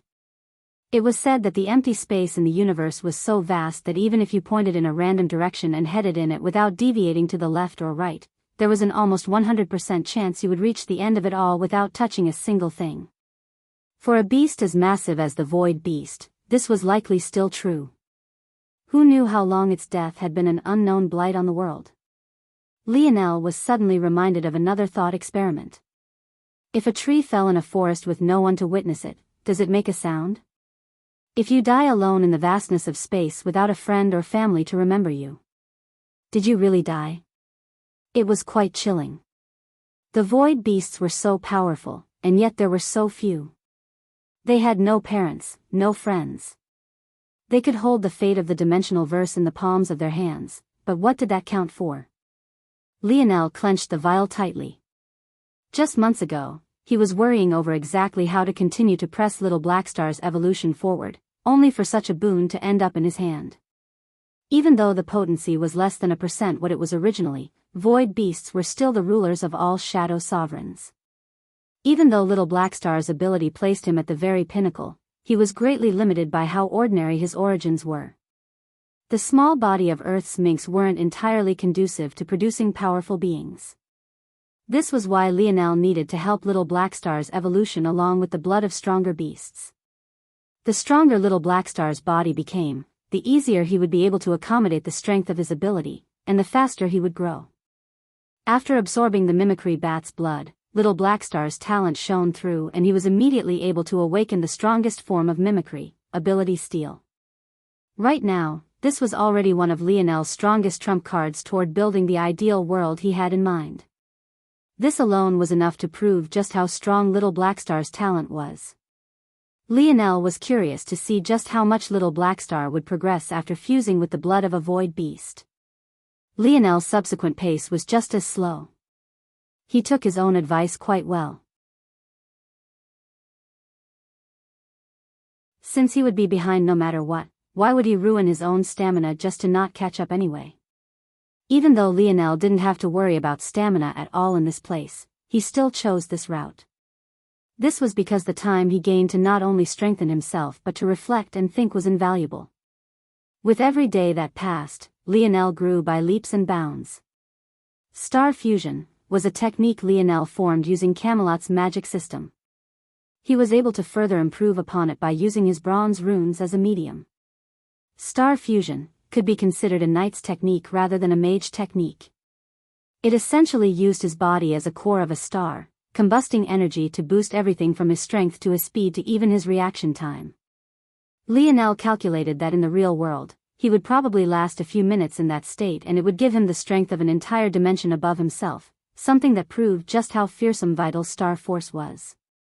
At least this was the case when the gap between the fourth and fifth dimension was the target. However, in this world, with a vital star looming and the location being saturated with it, Lionel could stay in that state for as long as he wanted to. The only real limitation was the stress on his body. But even that had been fixed thanks to using his bronze runes. When Lionel activated his bronze runes, his body became sturdier and more solid. It was essentially like releasing hidden shackles on his metal body and allowing him to become even stronger. The reason this was necessary was quite obvious. Skin would never be as sturdy as metal, and metal would never be as flexible as skin. In order to gain advantages of them both, some sacrifices had to be made, sacrifices that were unnecessary once bronze runes were activated. In their activated state, Lionel's body became both as hard as metal and as flexible and spongy as flesh, giving him the best of both worlds. By using his bronze runes as the passageways for his vital star force, Lionel was essentially forcefully awakening his metal synergy lineage factor without truly activating it. This gave his body added strength the vital star force was able to feed off of in a feedback loop. Vital star force would make his body more explosive and powerful. This would result in his bronze runes becoming stronger and make his body more durable and harder. And, due to his body becoming more durable, vital star force could make him even stronger. It could be said that the formation of Lionel's vital stars and his creation of star fusion was enough to make this trip more than worth it, even if he didn't gain a single other thing. And that was ignoring the fact he had found Little Black Star the perfect path toward evolution. Of course, the best part that Lionel was happy to find out was that he really had perfectly deduced the fourth dimensional layer of dimensional cleanse. After defeating Kira, it had appeared in his mind as though it had always been there. The result was Lionel being impressed with even himself. Not bad, if I do say so myself. Lionel chuckled. Oh. Lionel's gaze narrowed slightly. There, up ahead, he realized that he had made it to the next round after another 3 months. This time, however, there wasn't just a single road meeting his own. There were two. The two young men seemed to sense him at the same time, their gazes glowing with a hidden sharpness. It seems that they weren't nearly as friendly as Kira.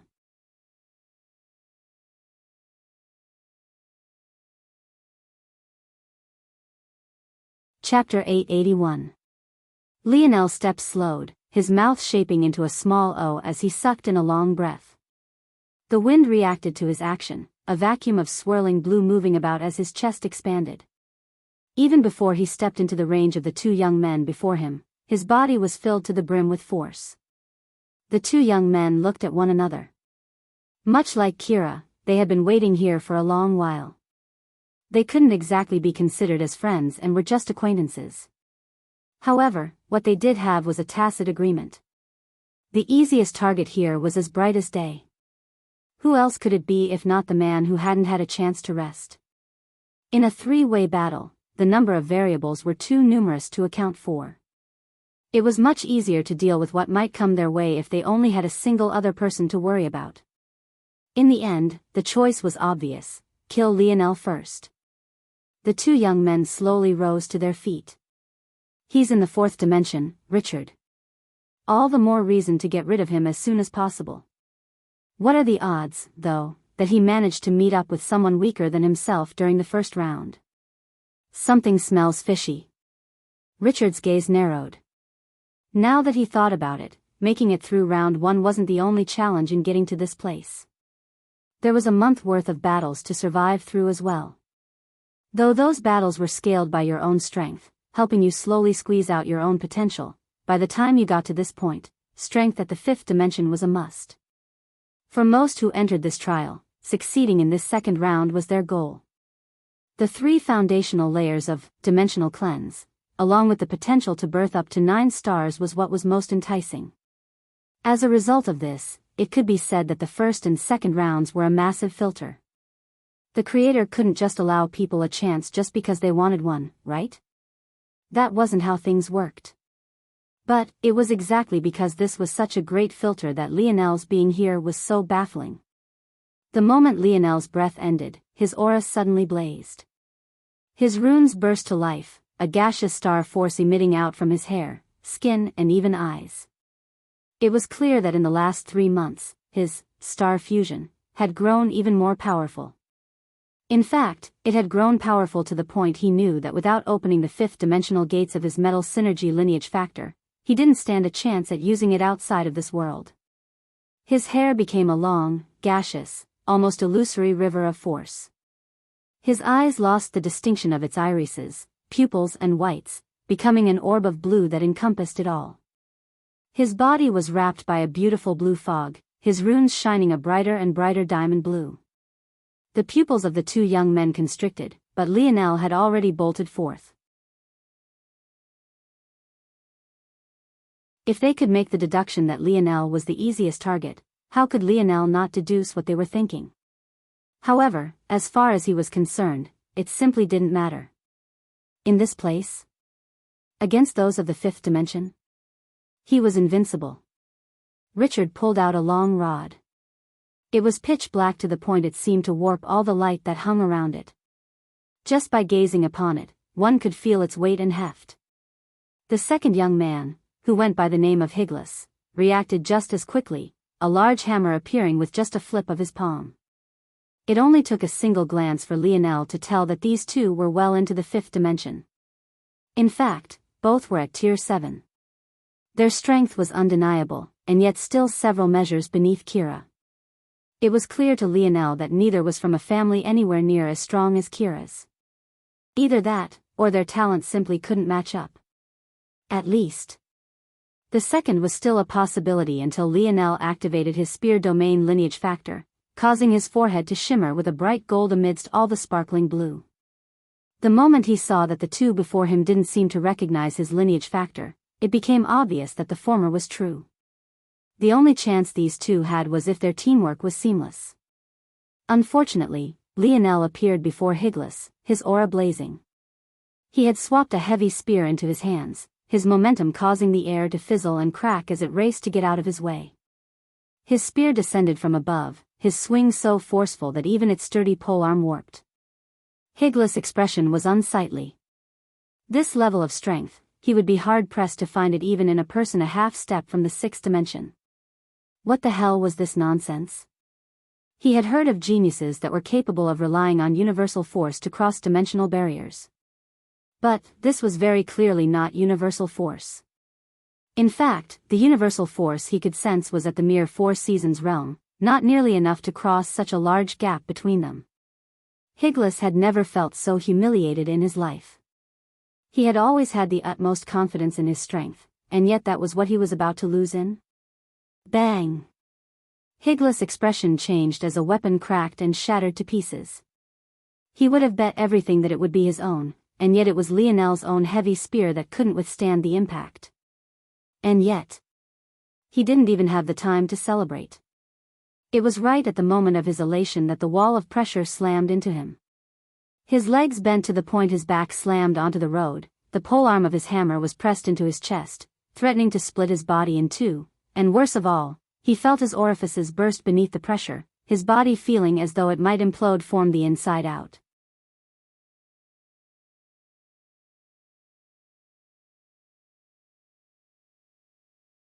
Chapter 882.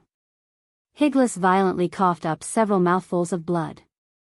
But, due to the fact he was facing the sky, he nearly choked on it all to death a moment later. Richard, who still had his rod brandished, couldn't help but narrowed his eyes, gazing at Lionel who was currently looking at the now bladeless spear in his hand. Lionel sighed and shook his head. He knew that this heavy spear of his was only at the quasi-bronze level, but he hadn't expected for just a single blow to leave it in such a state. Luckily, it had lasted just long enough to leave Higlis in a state where he could obviously no longer battle, or else maybe he would have been on the losing end. Higlis rolled his head to the side, continuing to cough. His blood, which should have pooled on the surface of the light road, was instantly purified, vanishing into thin air without even the slightest puff of smoke. Such a sight left Lionel sighing. How many people had died on this road, only to be purified away in that exact fashion? There weren't even any lingering markings remaining of what once was. Lionel gazed down at Higlis. At the moment, the young man had still not begged for a word of mercy. Truth be told, Lionel didn't plan on killing if he didn't have to. It wasn't like they were meeting on a battlefield, they were forced to go head-to-head for the sake of this technique. Still, the fact he hadn't gave Lionel a faint amount of respect for him. With a single movement, Lionel hooked his foot at Higlis' hip and kicked him over the side of the road. Of course, he had no idea if this was an act of mercy or not. For all he knew, this was Higlis' second attempt and not his first. If it was the second, that would mean that Higlis would die. But there was nothing that Lionel could do about that. He had no intention of giving up a chance to complete dimensional cleanse, just for the sake of kindness. He was slowly learning how to balance his morality with what he felt like he had to do. Ultimately, he knew well that if Higlis had the chance, he would have killed him. So, this was the best Lionel could do for such an enemy. Higlis, obviously, couldn't fight back. But his gaze seemed to lock onto Lionel in those final moments as though trying to sear the memory of his face into his mind. Lionel turned his attention toward Richard. The latter was a well-dressed young man with long cascading black hair and deep violet eyes. The rod he held trembled slightly, but it seemed to be more due to its heft than fear. Lionel felt that this young man had probably taken out a weapon beyond his ability to control after he realized just how powerful Lionel was. With a movement, Lionel put away his heavy spear.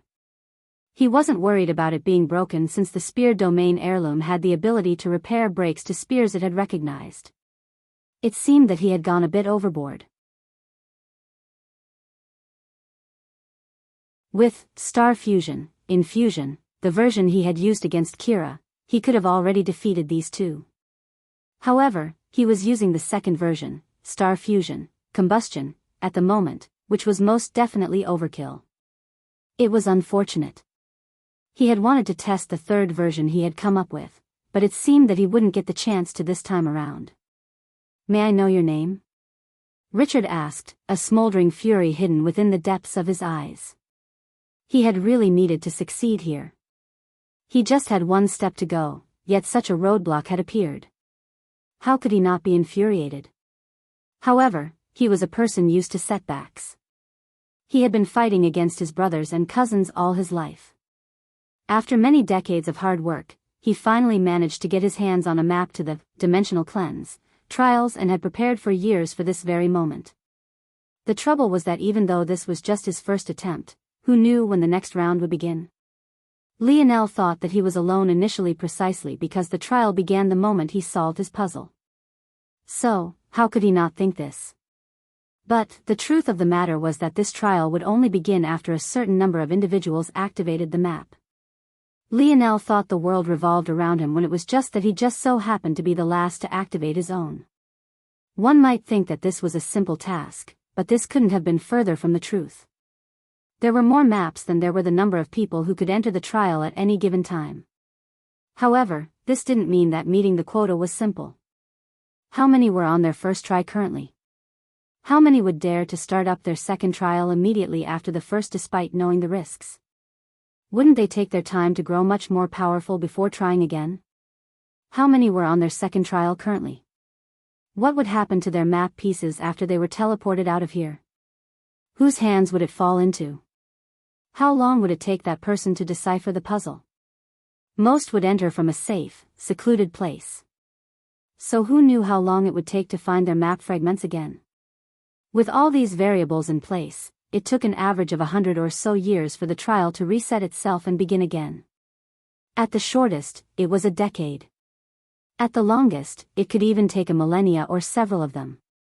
Lionel had no idea about all of this, or else he would have been in awe of Kira's integrity rather than making fun of her for not keeping her word. At the same time, he would also understand why Richard was smoldering with unwillingness and rage at this moment. "My name is Lionel Morales."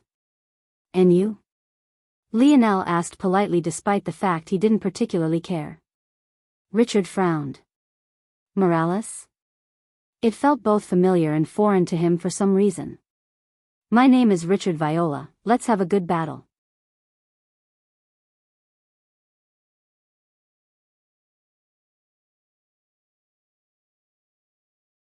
Chapter 883. The two shot forward simultaneously. Though he knew that it would be overkill, Lionel didn't want to waste another spear. He could tell how powerful Richard's rod was, and it was made of a material that reminded him of Elther's chaotic particle force. It had heft, an almost tangible gravitational pull to it, and it seemed like an endless void fashioned into a pole. However, it didn't seem to matter very much.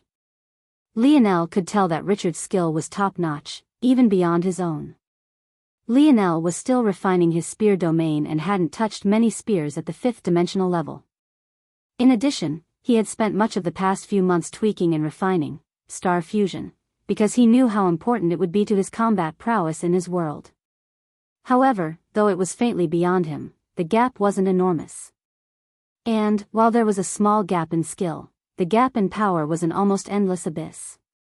Richard's skill wasn't great enough to pin Lionel down, and his strength was far too weak to last more than a few dozen exchanges. After just several minutes, Richard found himself standing on the edge of the road, his heels not even touching ground anymore. He continued to glare at Lionel through the striking of their weapons. In this place, he couldn't make use of even a single % of his true strength. His body was heavy, his lineage factor and ability was sealed away, and to make matters worse, this young man he was fighting didn't seem to have any of these limitations. He could tell that Lionel was holding back for some reason. And, even though he didn't know what that reason was, it only infuriated him more. He was so close. There was just a single person blocking his path towards securing the Viola family's heirship for himself. And yet, he had actually run into such a roadblock. I should. Richard grit his teeth and shook his head. It wasn't worth it. If he used it now, he would waste it, and his intuition told him that it wouldn't fix much of anything. The gap between his current self and Lionel was far too wide. However, he held on so that he could continue to analyze Lionel. If there were two things he was, it was patient and vengeful. He didn't know if he would ever run into this Lionel Morales again, but when he did, he would pay him back 100-fold. He likely has either a Star Force lineage factor or ability. It gives him a massive leg up in this place. But, outside, he won't have nearly as much Star Force to work with. The only way to match up to this density of Star Force would be to battle near a star. However, unless you were in the 6th dimension, you couldn't even consider battling in space. And, unless you were in the 7th, approaching even a 3rd dimensional star was asking for death without appropriate protection. Stars, black holes and other celestial bodies were among the existences in the dimensional verse that were dangerous regardless of their dimension. Depending on how you looked at it, this could either be an intriguing mystery, completely irrelevant, or something that made little to no sense. When Richard found he could no longer hold on, he didn't give Lionel even the chance to kill him. He slipped a foot back, hooking his toes beneath the light road before pushing back with his remaining foot. His rod spun in his hand as he swung at the bottom of the road with all his might. Like an arrow out of a cannon, he shot into the abyss below, his two flickering violet irises the last things that were visible before he completely vanished. Lionel didn't react much to this. He hadn't been planning on killing Richard to begin with. That said, he hadn't been holding back to spare him but rather to focus on his star fusion, and see if there was anything that could be tweaked and fixed. At that moment, a flood of information entered Lionel's mind, causing him to close his eyes. He took long, steady breaths, his mind assimilating it all very quickly. Compared to the 4th dimension segment, the 5th dimensional was a lot more involved. Ironically, though, also compared to the 4th dimension, cultivation within the 5th dimension was far easier as well, especially for someone like Lionel. Depending on how you looked at it, that is. Even as early as the third dimension, one had to restructure their body on a cellular level. This was a massive leap for anyone. The difficulty was already beyond the understanding of most. Within the fourth dimension, this became even more complicated. Rather than just forming nodes and the connection between them, one had to essentially form a completely new circulatory system that could connect, fuse and make use of all of their inner organs, muscles and bones. Back then, just for the sake of adding a node to his brain stem, Lionel had to rearrange the pathways of tens of thousands of his neural cells. Now, one could imagine the level of rearranging that would be necessary for someone to make a new circulatory system for themselves. However, the fifth dimension didn't require any of this. In fact, it could be said that the reformation of the body could be considered to be complete, for now. The fifth dimension was entirely focused on the mind and eliciting growth within it. There were no new cells or nodes to form, one could entirely focus on increasing the size, durability, and strength of their ethereal glabella. It could even be said that from now on, one's ethereal glabella would only become more and more important. Lionel had been disappointed that his number of minds had only increased to 50,000 after reaching the peak of the fourth dimension. This might sound like a lot, but when he already had 1,000 at the peak of the third dimension, the number seemed too small. How could there only be a 50x difference between the third and fourth dimensions, let alone that being the gap of their peaks? But now he understood. The fifth dimension would be where the shackles of his mind were truly released.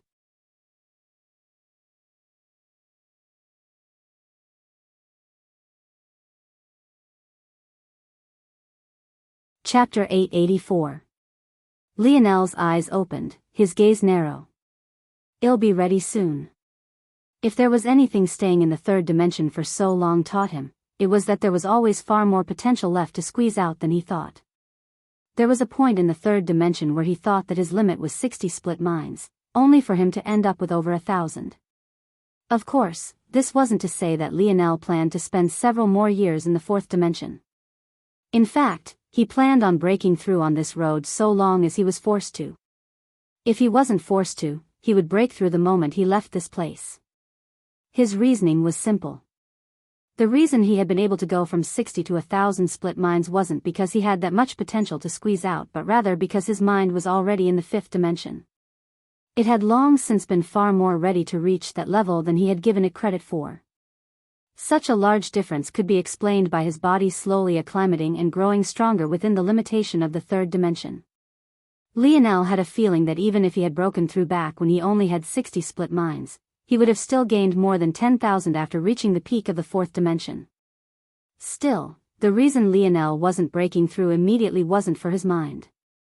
He felt that no matter what, he would be able to bring it to its full potential. Rather, the reason he was holding back was due to his body. He had barely tasted fourth-dimensional force and he was still acclimating himself to it. His star fusion, and these last 3 months had sped up the process tremendously, especially the former. He felt it wouldn't be long before he spilled over in the fifth dimension much like he had the fourth. "I've spent a lot of time here, it's probably time to speed up a bit," Lionel shot forward. "It's interesting, though. I feel like I could tell anyone I want about the fourth dimensional layer of dimensional cleanse. But, for some reason, there's a barrier when it comes to the fifth." Kira had jumped off before Lionel got a chance to call out to her. But he had wanted to give her the fourth dimensional layer at least before she left. He hadn't felt anything stopping him, so he thought it would be the same for all the layers. And yet, he found that the fifth dimensional layer was locked away in his mind with no intentions of allowing him to speak of it. In fact, Lionel got a small headache whenever he tried. "Is it because I comprehended the fourth dimensional layer on my own?" Lionel frowned.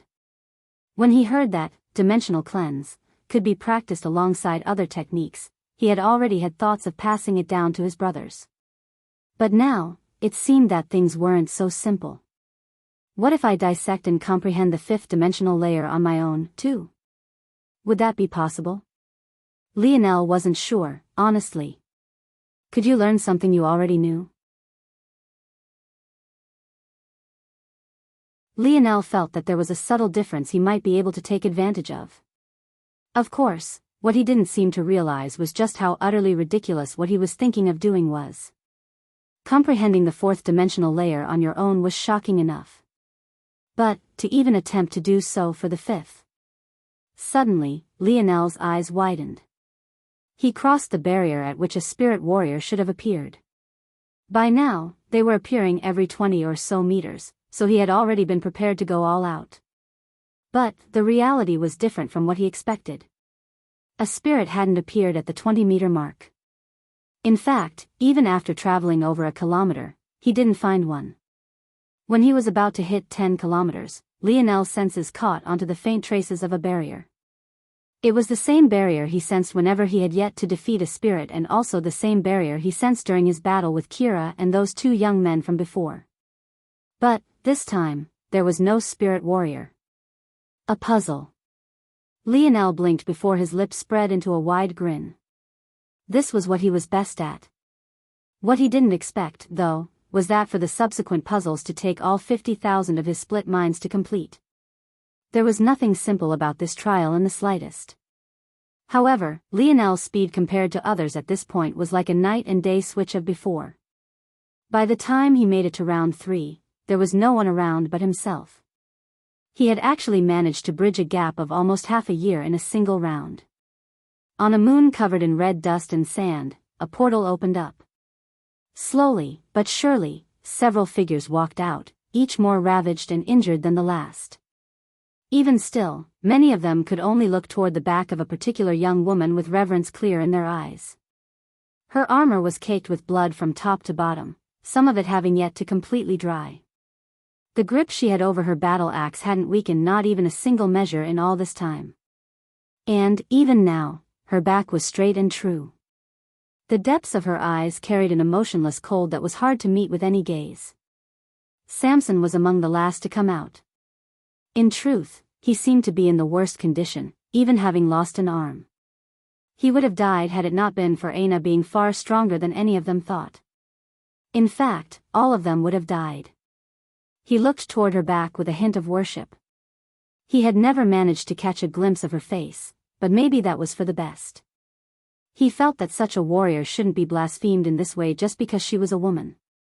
It seems that the Brazingers will be yet another hereditary vassal family. I will have to tell Richard about her as soon as possible. The girls by her side aren't bad either.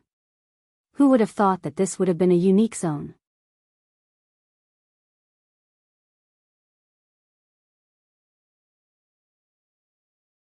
Chapter 885. Richard appeared back within a familiar space, his expression the mark of coldness. Every one of his features seemed to have been etched out of a slab of marble, remaining unmoving for several moments past what was natural. It was only after half of an hour passed that he took his first breath, expelling all of the rage that had built up within him.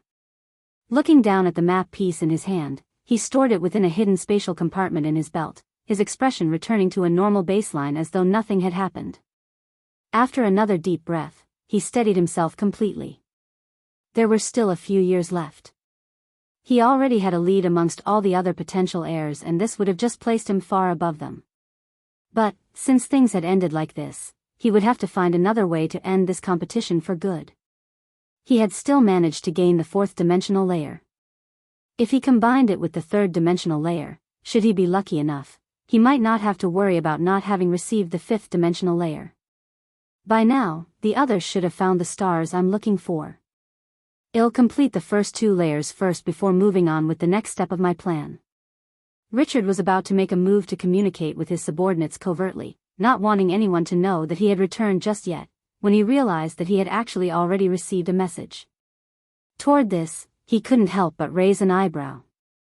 Anyone with the specifications of this talisman knew that he didn't want to be disturbed. The only reason they would dare to reach out to him anyway was if the matter was of the utmost importance.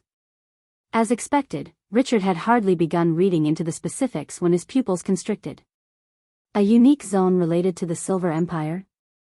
Even for Richard, who had seen a lot of things in his life, such a thing couldn't help but make his heart skip a beat. The truth was that Silver Empire zones were not rare. It might have collapsed long ago, but its territory had been wide and expansive. The number of situations that would have occurred in such a large region to trigger the creation of a zone into the future was enormous. However, any empire of that size, as a form of protection to themselves, would have numerous fail-safes against the formation of zones. Although they wouldn't be able to stop them from being formed, what they could do was twist and distort the connection, making whatever gains one could make in their zones bordering on useless. One might wonder what the point of all of this was. But, the answer was plain as long as Lionel's experiences were taken into account. When Lionel entered the Joan zone, he had truly stepped foot into medieval France. If he had wanted, he could have learned what most historians would spend a lifetime unearthing just with a few moments of patience. He was able to fight in wars they could only speculate about, meet Joan of Arc who they could only deify, and he had even shared a building with a king that had died centuries ago. If he had wanted, he could have learned even what underwear Joan wore on a daily basis. It was just that all of this information was meaningless to him as a person from the 25th century. However, what if the target in question was an almighty empire who, at the height of their powers, ruled over several galaxies and stood atop seventh-dimensional worlds? In that case, wouldn't a single zone be a gateway to a wealth of information they could only dream about? The concept was the same for Earth, honestly, depending on the situation. Some conspiracy theorists believed that things like the former Egyptian empires were formed by aliens. Some others even believed in lost cities of gold or mythical cities like Atlantis. Wouldn't such pivotal events be stored in zones as well? What sort of secrets might be hidden in the tale and legend of such events? This ultimately led to a problem. It was fine if an empire was already destroyed. But, if these zones were popping up erratically all over their empire while they were still reigning, wouldn't these zones also give their enemies a chance at their secrets? One might say at this point that it wasn't like zones were safe havens. After all, if Lionel had wanted to learn the secrets of the French, he would have still had to put his life on the line. This was even more so for an empire like the Silver Empire. However, think of this for a moment. When an empire is growing, they obviously start at the lowest levels. They might start as a bronze organization before becoming a silver organization and finally growing to a gold organization or empire like the Silver Empire had. What if the secret to your success had been with you since the very beginning? What if there was an ability you wanted to hide, a lineage factor you wanted to keep secret, an unworldly treasure you didn't want others to know of? But, as you grow, wouldn't the enemies you had to face also grow stronger? If those enemies targeted zones where you still had the strength of a bronze organization while they had the strength of a gold one, wouldn't all your secrets be laid bare? This was exactly why powerful organizations, families, kingdoms and empires all chose a completely different path. By using an unfathomable amount of resources, they were able to distort what one would find in zones. These distortions made it impossible to tell what was true and what wasn't, leaving their enemies with no information at all. These distorted zones were useless for information and could only be used for training. Unless, it became a unique zone.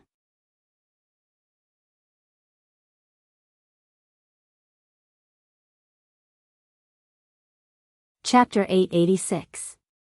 By definition, distorted zones were technically unique zones to begin with. Unique zones were zones where outside influence changed the initial difficulty. Distorted zones were zones warped by outside influences as well, it was just that their difficulty didn't tend to change much at all. However, there were exceptions to this rule, and that was reserved for zones formed as the fall of an empire neared or its formation was nigh. At these two opposing points in an empire's history, its impact on the timeline was the greatest, making any attempted distortion very difficult. The result would be a unique zones whose difficulty was far and above away what it should have been. Not only would the distortion fail, but the likelihood of death would skyrocket. Even still, many would clamber at the chance to enter such a zone, some even more so than mythological zones.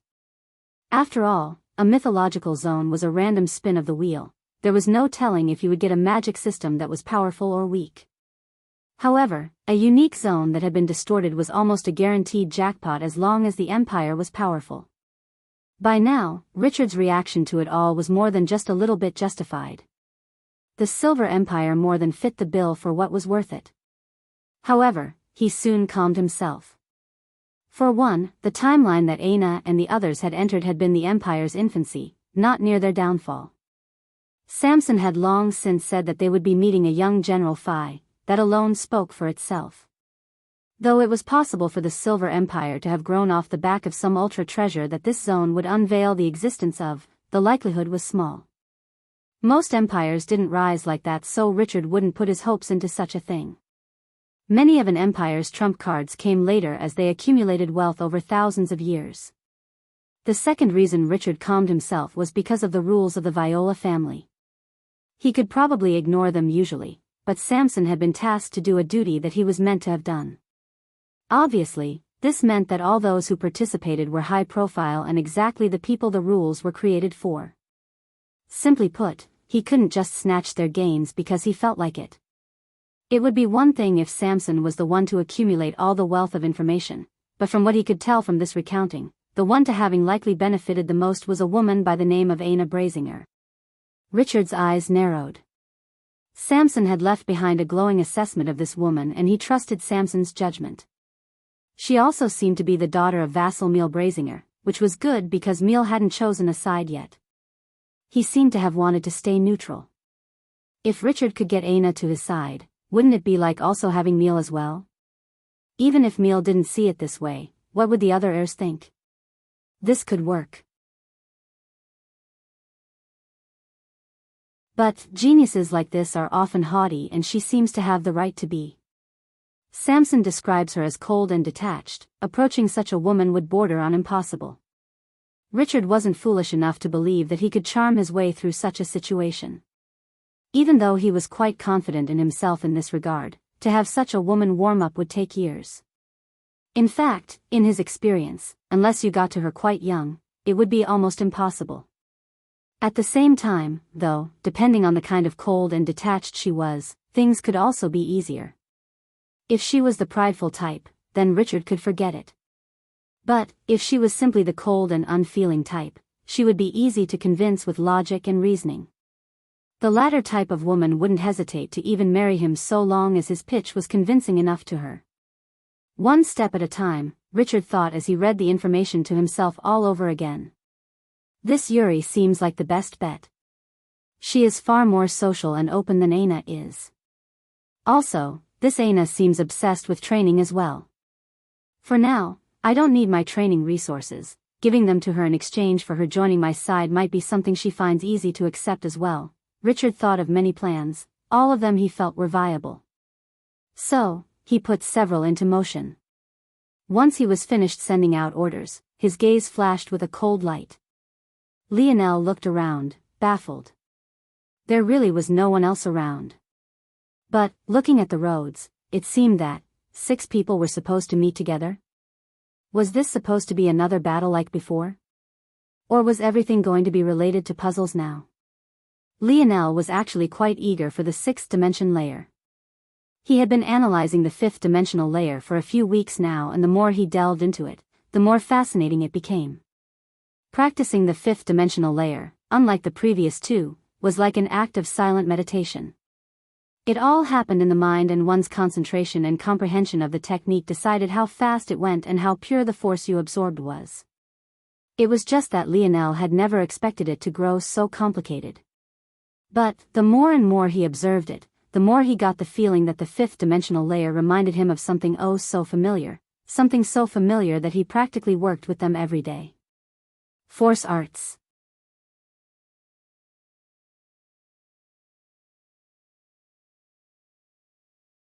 Chapter 887. The first step of the 5th dimensional layer was to clear your mind of distracting thoughts.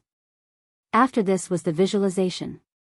Back on Earth, even in the 25th century, there were entire sciences based around state of mind and its importance. In order to understand, one only need to look towards stories of mothers lifting cars up and off of their children. In those moments, it wasn't about whether or not they could accomplish it, but rather they had to no matter what. Or else they would lose something precious. Visualization was a way of artificially allowing a person to reach such a state. There were athletes and pro lifters who could place themselves in the most horrid of situations mentally, all for the sake of gaining that extra boost in strength. Simply put, the mind was a powerful thing. That said, the fifth-dimensional layer didn't take advantage of this in a physical aspect, or, more accurately, not directly. Rather, it allowed the mind to reach the optimal state for large influxes of force. This would then in turn allow the body to reach a higher state of being by proxy. The fifth dimension could be seen as a process of using the mind to undo the artificial shackles on the body, bringing you to a higher state of being. However, Lionel couldn't help but feel that the visualization needed to accomplish this was eerily familiar to force arts. Rather than relying on raw emotion or the imagining of terrible events to raise strength, the fifth-dimensional layer of dimensional cleanse used a complex series of patterns. At first, it felt like it was directing you in how to circulate your energy. But, as Lionel layered these patterns atop of one another in his dream world and it became more and more complex, he realized that it was indeed just one big force art. Force arts can be used like this too. Lionel was stunned. It felt like an all-new world was opening up to him and he could hardly believe it. The possibilities seemed endless. Every time he thought that he had grasped force arts, it felt like an all-new door would suddenly swing wide open. First it was crafting, then it was mage arts, and now it was visualizations. None of these three even mentioned the fact the first time Lionel had ever come into contact with force arts, it was under the ability of a person who could not only use it to control others, but even to replicate abilities. Back then, Lionel understood too little about the world to understand just how shocking this was. But, the more he learned, the more he felt that the individual with such an ability was most definitely among maybe the most powerful existences in the dimensional verse without a doubt. If I combine this concept of visualization with Camelot's magic system, Lionel's gaze suddenly felt like two blazing torches. Raising your mind to a higher state of being before casting a mage art. Just what kind of effect would that have?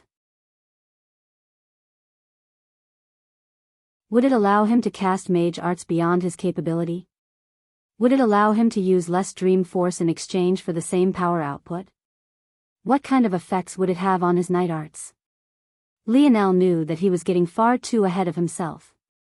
This was no longer a simple matter of observing and analyzing the natural force art that encompassed Camelot's magic system, it would also require manipulating and changing it. Something like that would be difficult to do without a full grasp of Camelot's magic system. And, at least with how things stood now, he was a long way away from that.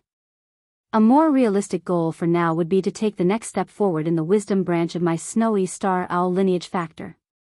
One had to remember that much of the reason Lionel's mind was so powerful wasn't just because of his ability, but also because he had awakened the Luxnix family's wisdom branch so early on. This had allowed his mind to gain the fortitude of the fifth dimension immediately, which basically saved him from facing any bottlenecks from the third to fifth dimension in terms of dream force. But now, Lionel was obviously about to reach the limit of the snowy star owl. After all, it had to be remembered that they were a sixth-dimensional beast. Obviously, its abilities wouldn't be able to help him beyond that cap. Still, there was no use in lamenting such a thing if Lionel hadn't even reached its peak potential yet. He could worry about not having a lineage factor for his mind to rely on when that time came.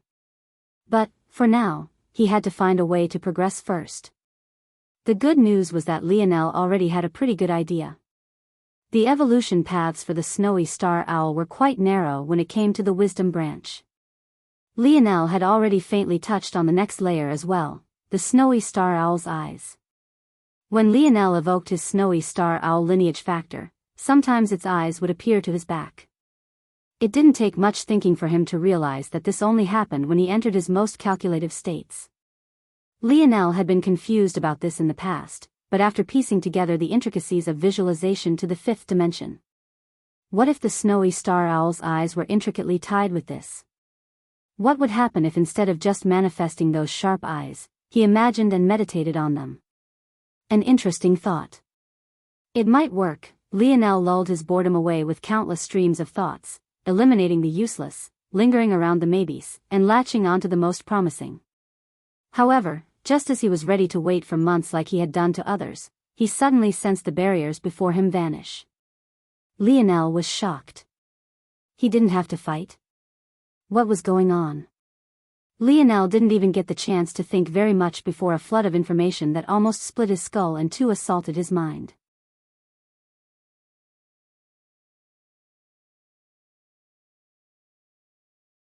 Chapter 888. Lionel frowned deeply. Though he was soon able to spread out the trouble through his more than 50,000 minds, he still felt a slight cold sweat mat his back. The difference between taking in the fifth and sixth dimensional layers was actually so great.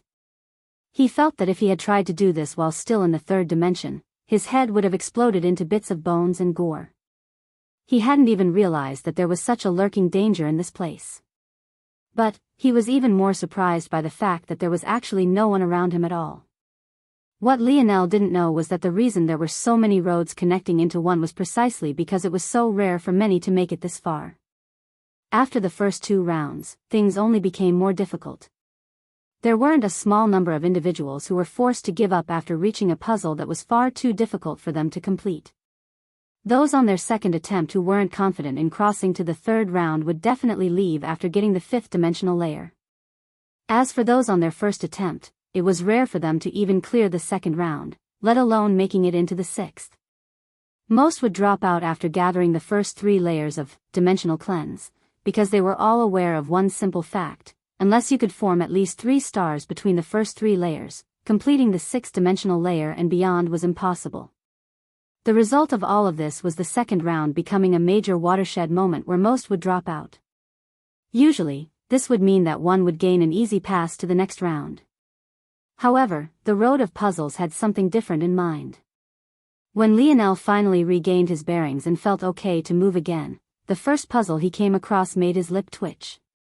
The creator was truly a sadistic bastard. How was he supposed to do this? It had already taken him up to several days to complete the last of the puzzles leading up to round 3.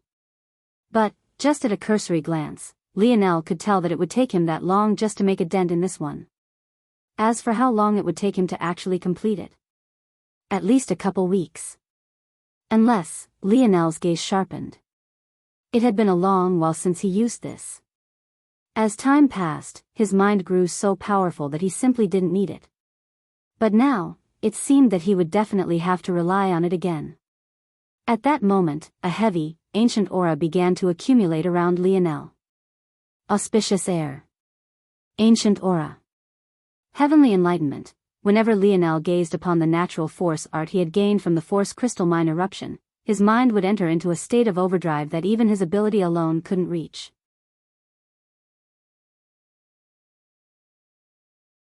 Lionel had been worried that the effect it would have would lessen due to the fact it was a 4th-dimensional existence while he was already in the 5th, but he was pleasantly surprised to find that this wasn't the case. Though it was less helpful than in the past, it wasn't by an exaggerated amount. In fact, Lionel suddenly felt confident. I had only completed 99% of it in the past, yet it had this effect. I feel like I can finally do it. Lionel couldn't help but be excited. He had been stuck at this level for such a long time. Even though he had neglected this natural force art, he had never forgotten just how useful it had been to him in the past. Much of his quick progression could even be assigned to it. He felt that reaching from 99% to 100% wouldn't just be the change of a single percentage point. It would be an evolution just as whole as crossing a dimensional barrier. What kind of benefits would it give him? It seemed like that bet he made in the hive all those years ago was finally about to pay off big time. What Lionel didn't know, though, was at this point, there was only a single other person still within the trial with him. This person was also gaining the benefit of not having to fight a single person as he leisurely strolled forward, completing the puzzles with even greater ease than Lionel. He hummed a small tune, almost carelessly swinging his sword from time to time. But anyone who looked closely enough would be able to tell that this young man's every stroke was filled with an enigmatic mystery. He was none other than Amory, the sword deity. You found the information I want? Richard was a bit surprised. He had expected it to take several months to even years to receive information back about that Lionel Morales.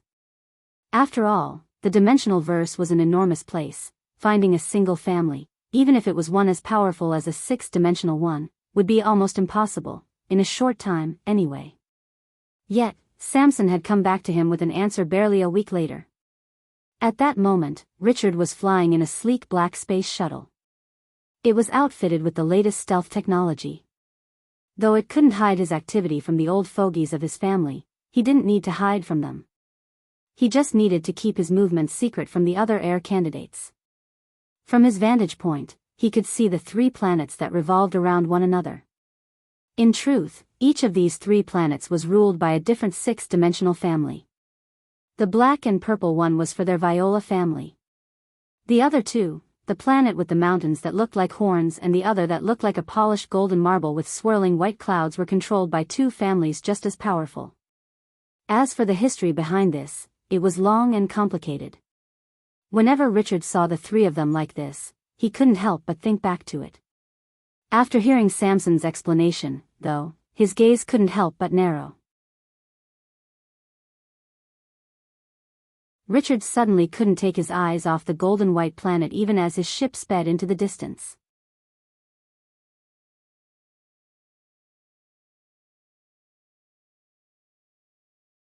Chapter 889. The Viola family. The Tora family. The Luxnix family.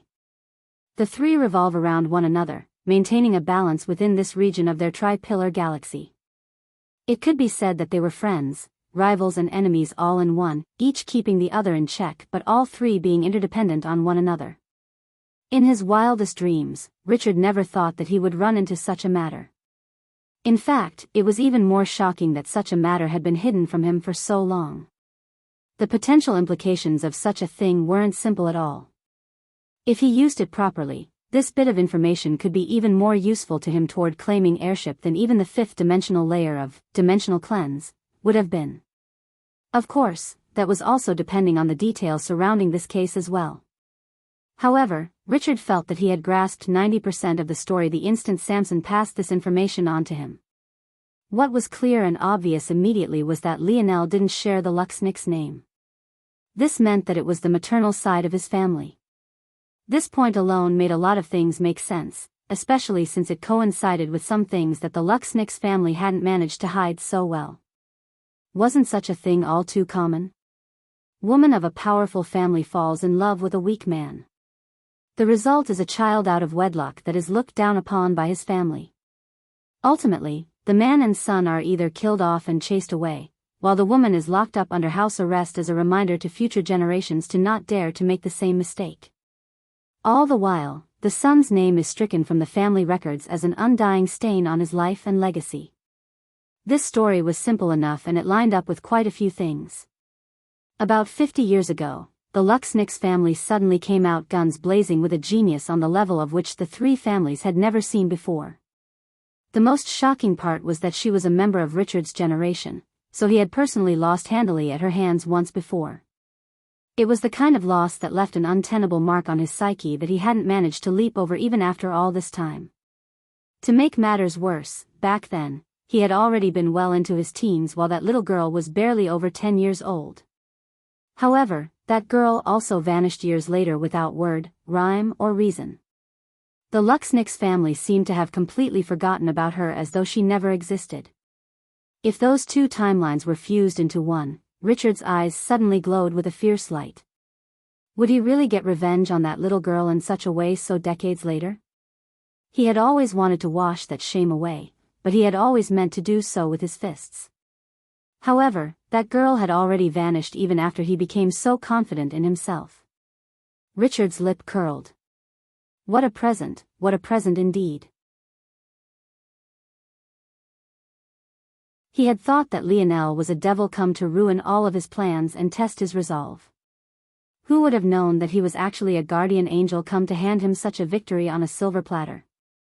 Not only would he get revenge on a foe of long ago, he just might be able to guarantee this victory for himself. Richard thought for several more moments before he suddenly began to write out a detailed message.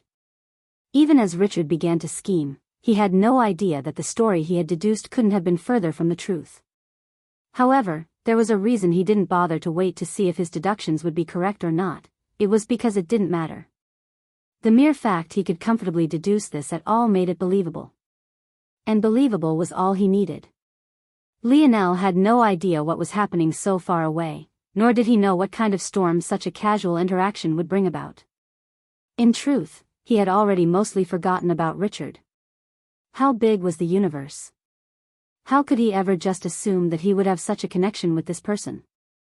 And, even if he did, how could he know that the young man would actually be petty enough to seek out revenge for something a 10-year-old girl had done to him? Of course, to be fair, Richard was at most 14 or 15 back then. But, by now, he was a man who was almost 70 years old. At some point, you had to let bygones be bygones, right? Unfortunately, Richard was a petty man who was simultaneously patient to an extreme. And, at the same time, this information was far too useful to him. Even if he wouldn't be able to get revenge at all, he would still do it. In fact, even if not a word of it was true, it would still have the very same effect. That was the beauty of it all. It didn't matter to him whether the little girl from back then was really Lionel's mother or not. The optics of it all was all he needed. What Richard didn't know, though, was that it did, in fact, matter. Because, that little 10-year-old girl from back then had grown into a powerful woman who met a man by the name of Velasco Morales. Years later, the two birthed a child by the name of Lionel Morales.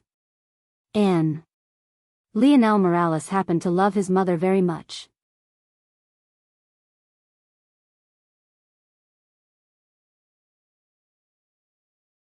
Chapter 890. Bang! The aura around Lionel suddenly shifted. Despite the fact he hadn't aged even a single day, the presence he gave off was old and wizened. Short of a long head of white hair, his every movement exuded a scholarly and ancient air. It took Lionel an entire 3 days to complete the natural force art, but the result was far outside his expectations. He suddenly realized at that moment that visualization wasn't new to him in the slightest. Wasn't this natural force art exactly that?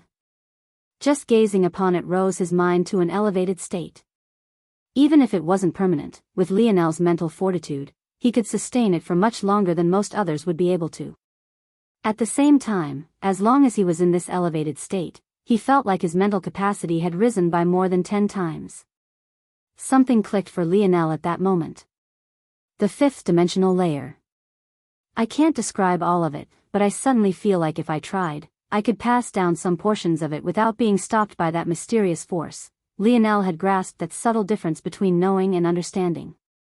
The moment he crossed that barrier, it felt like the shackles around his knowledge of dimensional cleanse had loosened once again. So that's how it is. The fifth dimensional layer is evoking a natural force to raise the state of the mind. It's milder than the natural force art I have, but its effects are also more permanent, especially when used over a long period of time. I was having some issues drawing a line between my soul and dream force versus what the fifth dimension asked of me. After all, both were related to the mind, and yet my dream force was already at the fifth dimension. I thought I might be able to step into the sixth dimension immediately. But, it seems like this isn't the case. In fact, the more powerful my mind is, the longer it'll have to spend in the fifth dimension, but this will also simultaneously lead to even better benefits from the realm as well. Lionel had, indeed, believed this. After all, if his metal body could prime his body for the fourth dimension, why couldn't his wisdom branch prime his mind? But, the functions were completely different. In the fourth dimension, there was only so much fourth-dimensional force could do. In fact, the fact Lionel had had such a massive spike in his Bodhis potential was more related to just how good vital star force was as opposed to it being in thanks to the fourth dimension itself. That said, elevating one's state of mind depended on the initial foundation one was starting with. In addition, one had to remember that the fifth dimension might start with the mind, but it's still connected back to the body. With how powerful Lionel's mind was, it had far more potential to release the shackles that might be found holding his body back. However, it was precisely because it was so powerful that Lionel's body would need so much time to adjust. This wasn't a bad thing.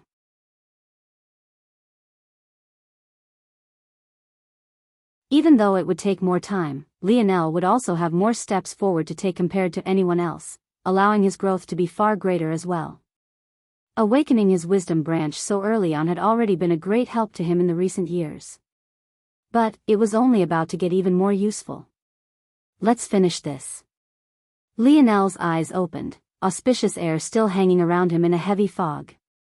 He only had 50,000 or so minds to split, but with its help, he felt more like he had 500,000. The weeks he thought it would take to complete this puzzle had suddenly been cut to a few hours. Lionel's speed couldn't be compared to the past.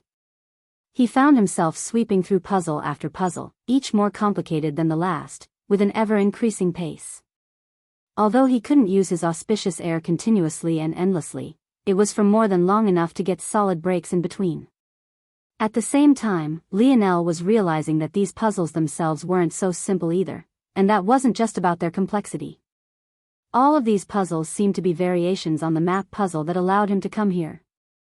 Lionel didn't believe that the creator wasn't creative enough to think of a different format. The best explanation was that this sequence of puzzles wouldn't likely be useful sometime in the future.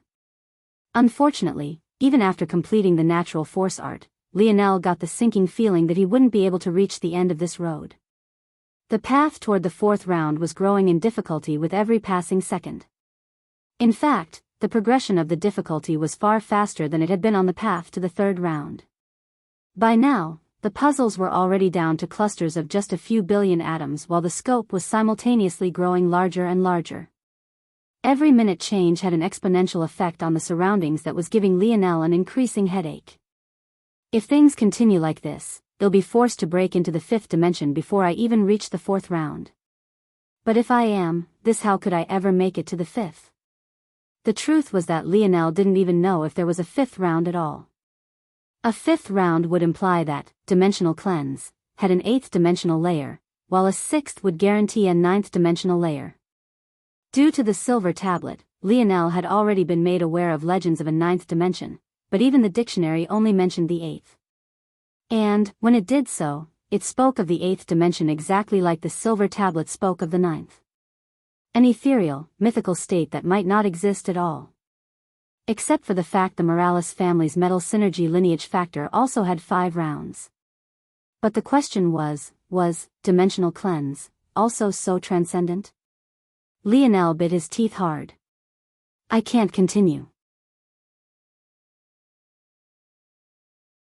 I need to break through. What Lionel didn't expect, though, was that soon after breaking through and making it to the fourth round, he would find a young man curiously observing him from top to bottom.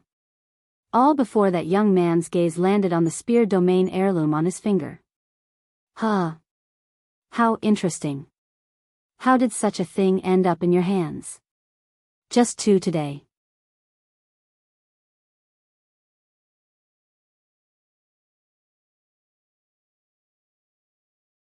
Chapter 891. Lionel never thought he would feel such an intoxicating feeling so soon again. At least, he didn't think he would leave the fourth dimension so soon. However, he hardly got to enjoy it because he realized it was just barely enough. The high of entering yet another dimension felt full when you realized your power wasn't as amazing as you thought it would be. Of course, if others knew Lionel's thoughts, they'd deem him to be insane. In just a single step, Lionel's split minds now approach 1,000,000. On top of this, he felt the gates of his metal synergy lineage factor calling out to him. Compared to the last time when he struggled, opening the gates before he had even completed his 9 nodes, this time would be a completely different animal. At the same time, Lionel's star fusion reached a new height, now fueled by 5th dimensional vital star force, and Lionel also finally felt that he could use his scarlet star force for a few split seconds before his body imploded into a pile of ash. There were sweeping changes with Lionel's lineage factors. He felt that the burden of using his divine armor was practically non-existent now, and on top of all of that, his ability seemed to have transcended to a new height. Even though Lionel would never be able to cross the savant barrier and reach manifestation, Lionel had been able to cross into the 4th level, control. This allowed him to control his own body as though it was a machine his mind was within. In fact, Lionel felt that he had reached a point where he could even control the speed of his own cell division. This was the absolute greatest height that Lionel's dream force ability could reach. Of course, Lionel had yet to have any practice with it. And, controlling the body down to a cellular level with only 1,000,000 split minds was a fool's game. In addition, even if he could control his cell division, anyone with even the faintest background in biology would be able to tell you that such a thing required energy to execute. The good news was that vital star force was among the best energies to fuel such a thing. The bad news was that it would only be an endless supply for Lionel in this place. Anywhere else and he would have to slowly catalyze and store it for himself with the help of his vital stars. None of this even mentioned the fact that Lionel hadn't had the time to create new branching abilities based on his new peak. And he hadn't gotten time to learn to control or practice with it either. It could be said that he had been given a big rail gun that he was far too small to use at this point. The best way Lionel could describe it was like he felt that he was just a hair away from having and controlling as much power as a savant. And yet, he didn't have nearly their luck in receiving the blessings of the dimensional verse. He had to figure everything out and, most importantly, power everything with his own energy.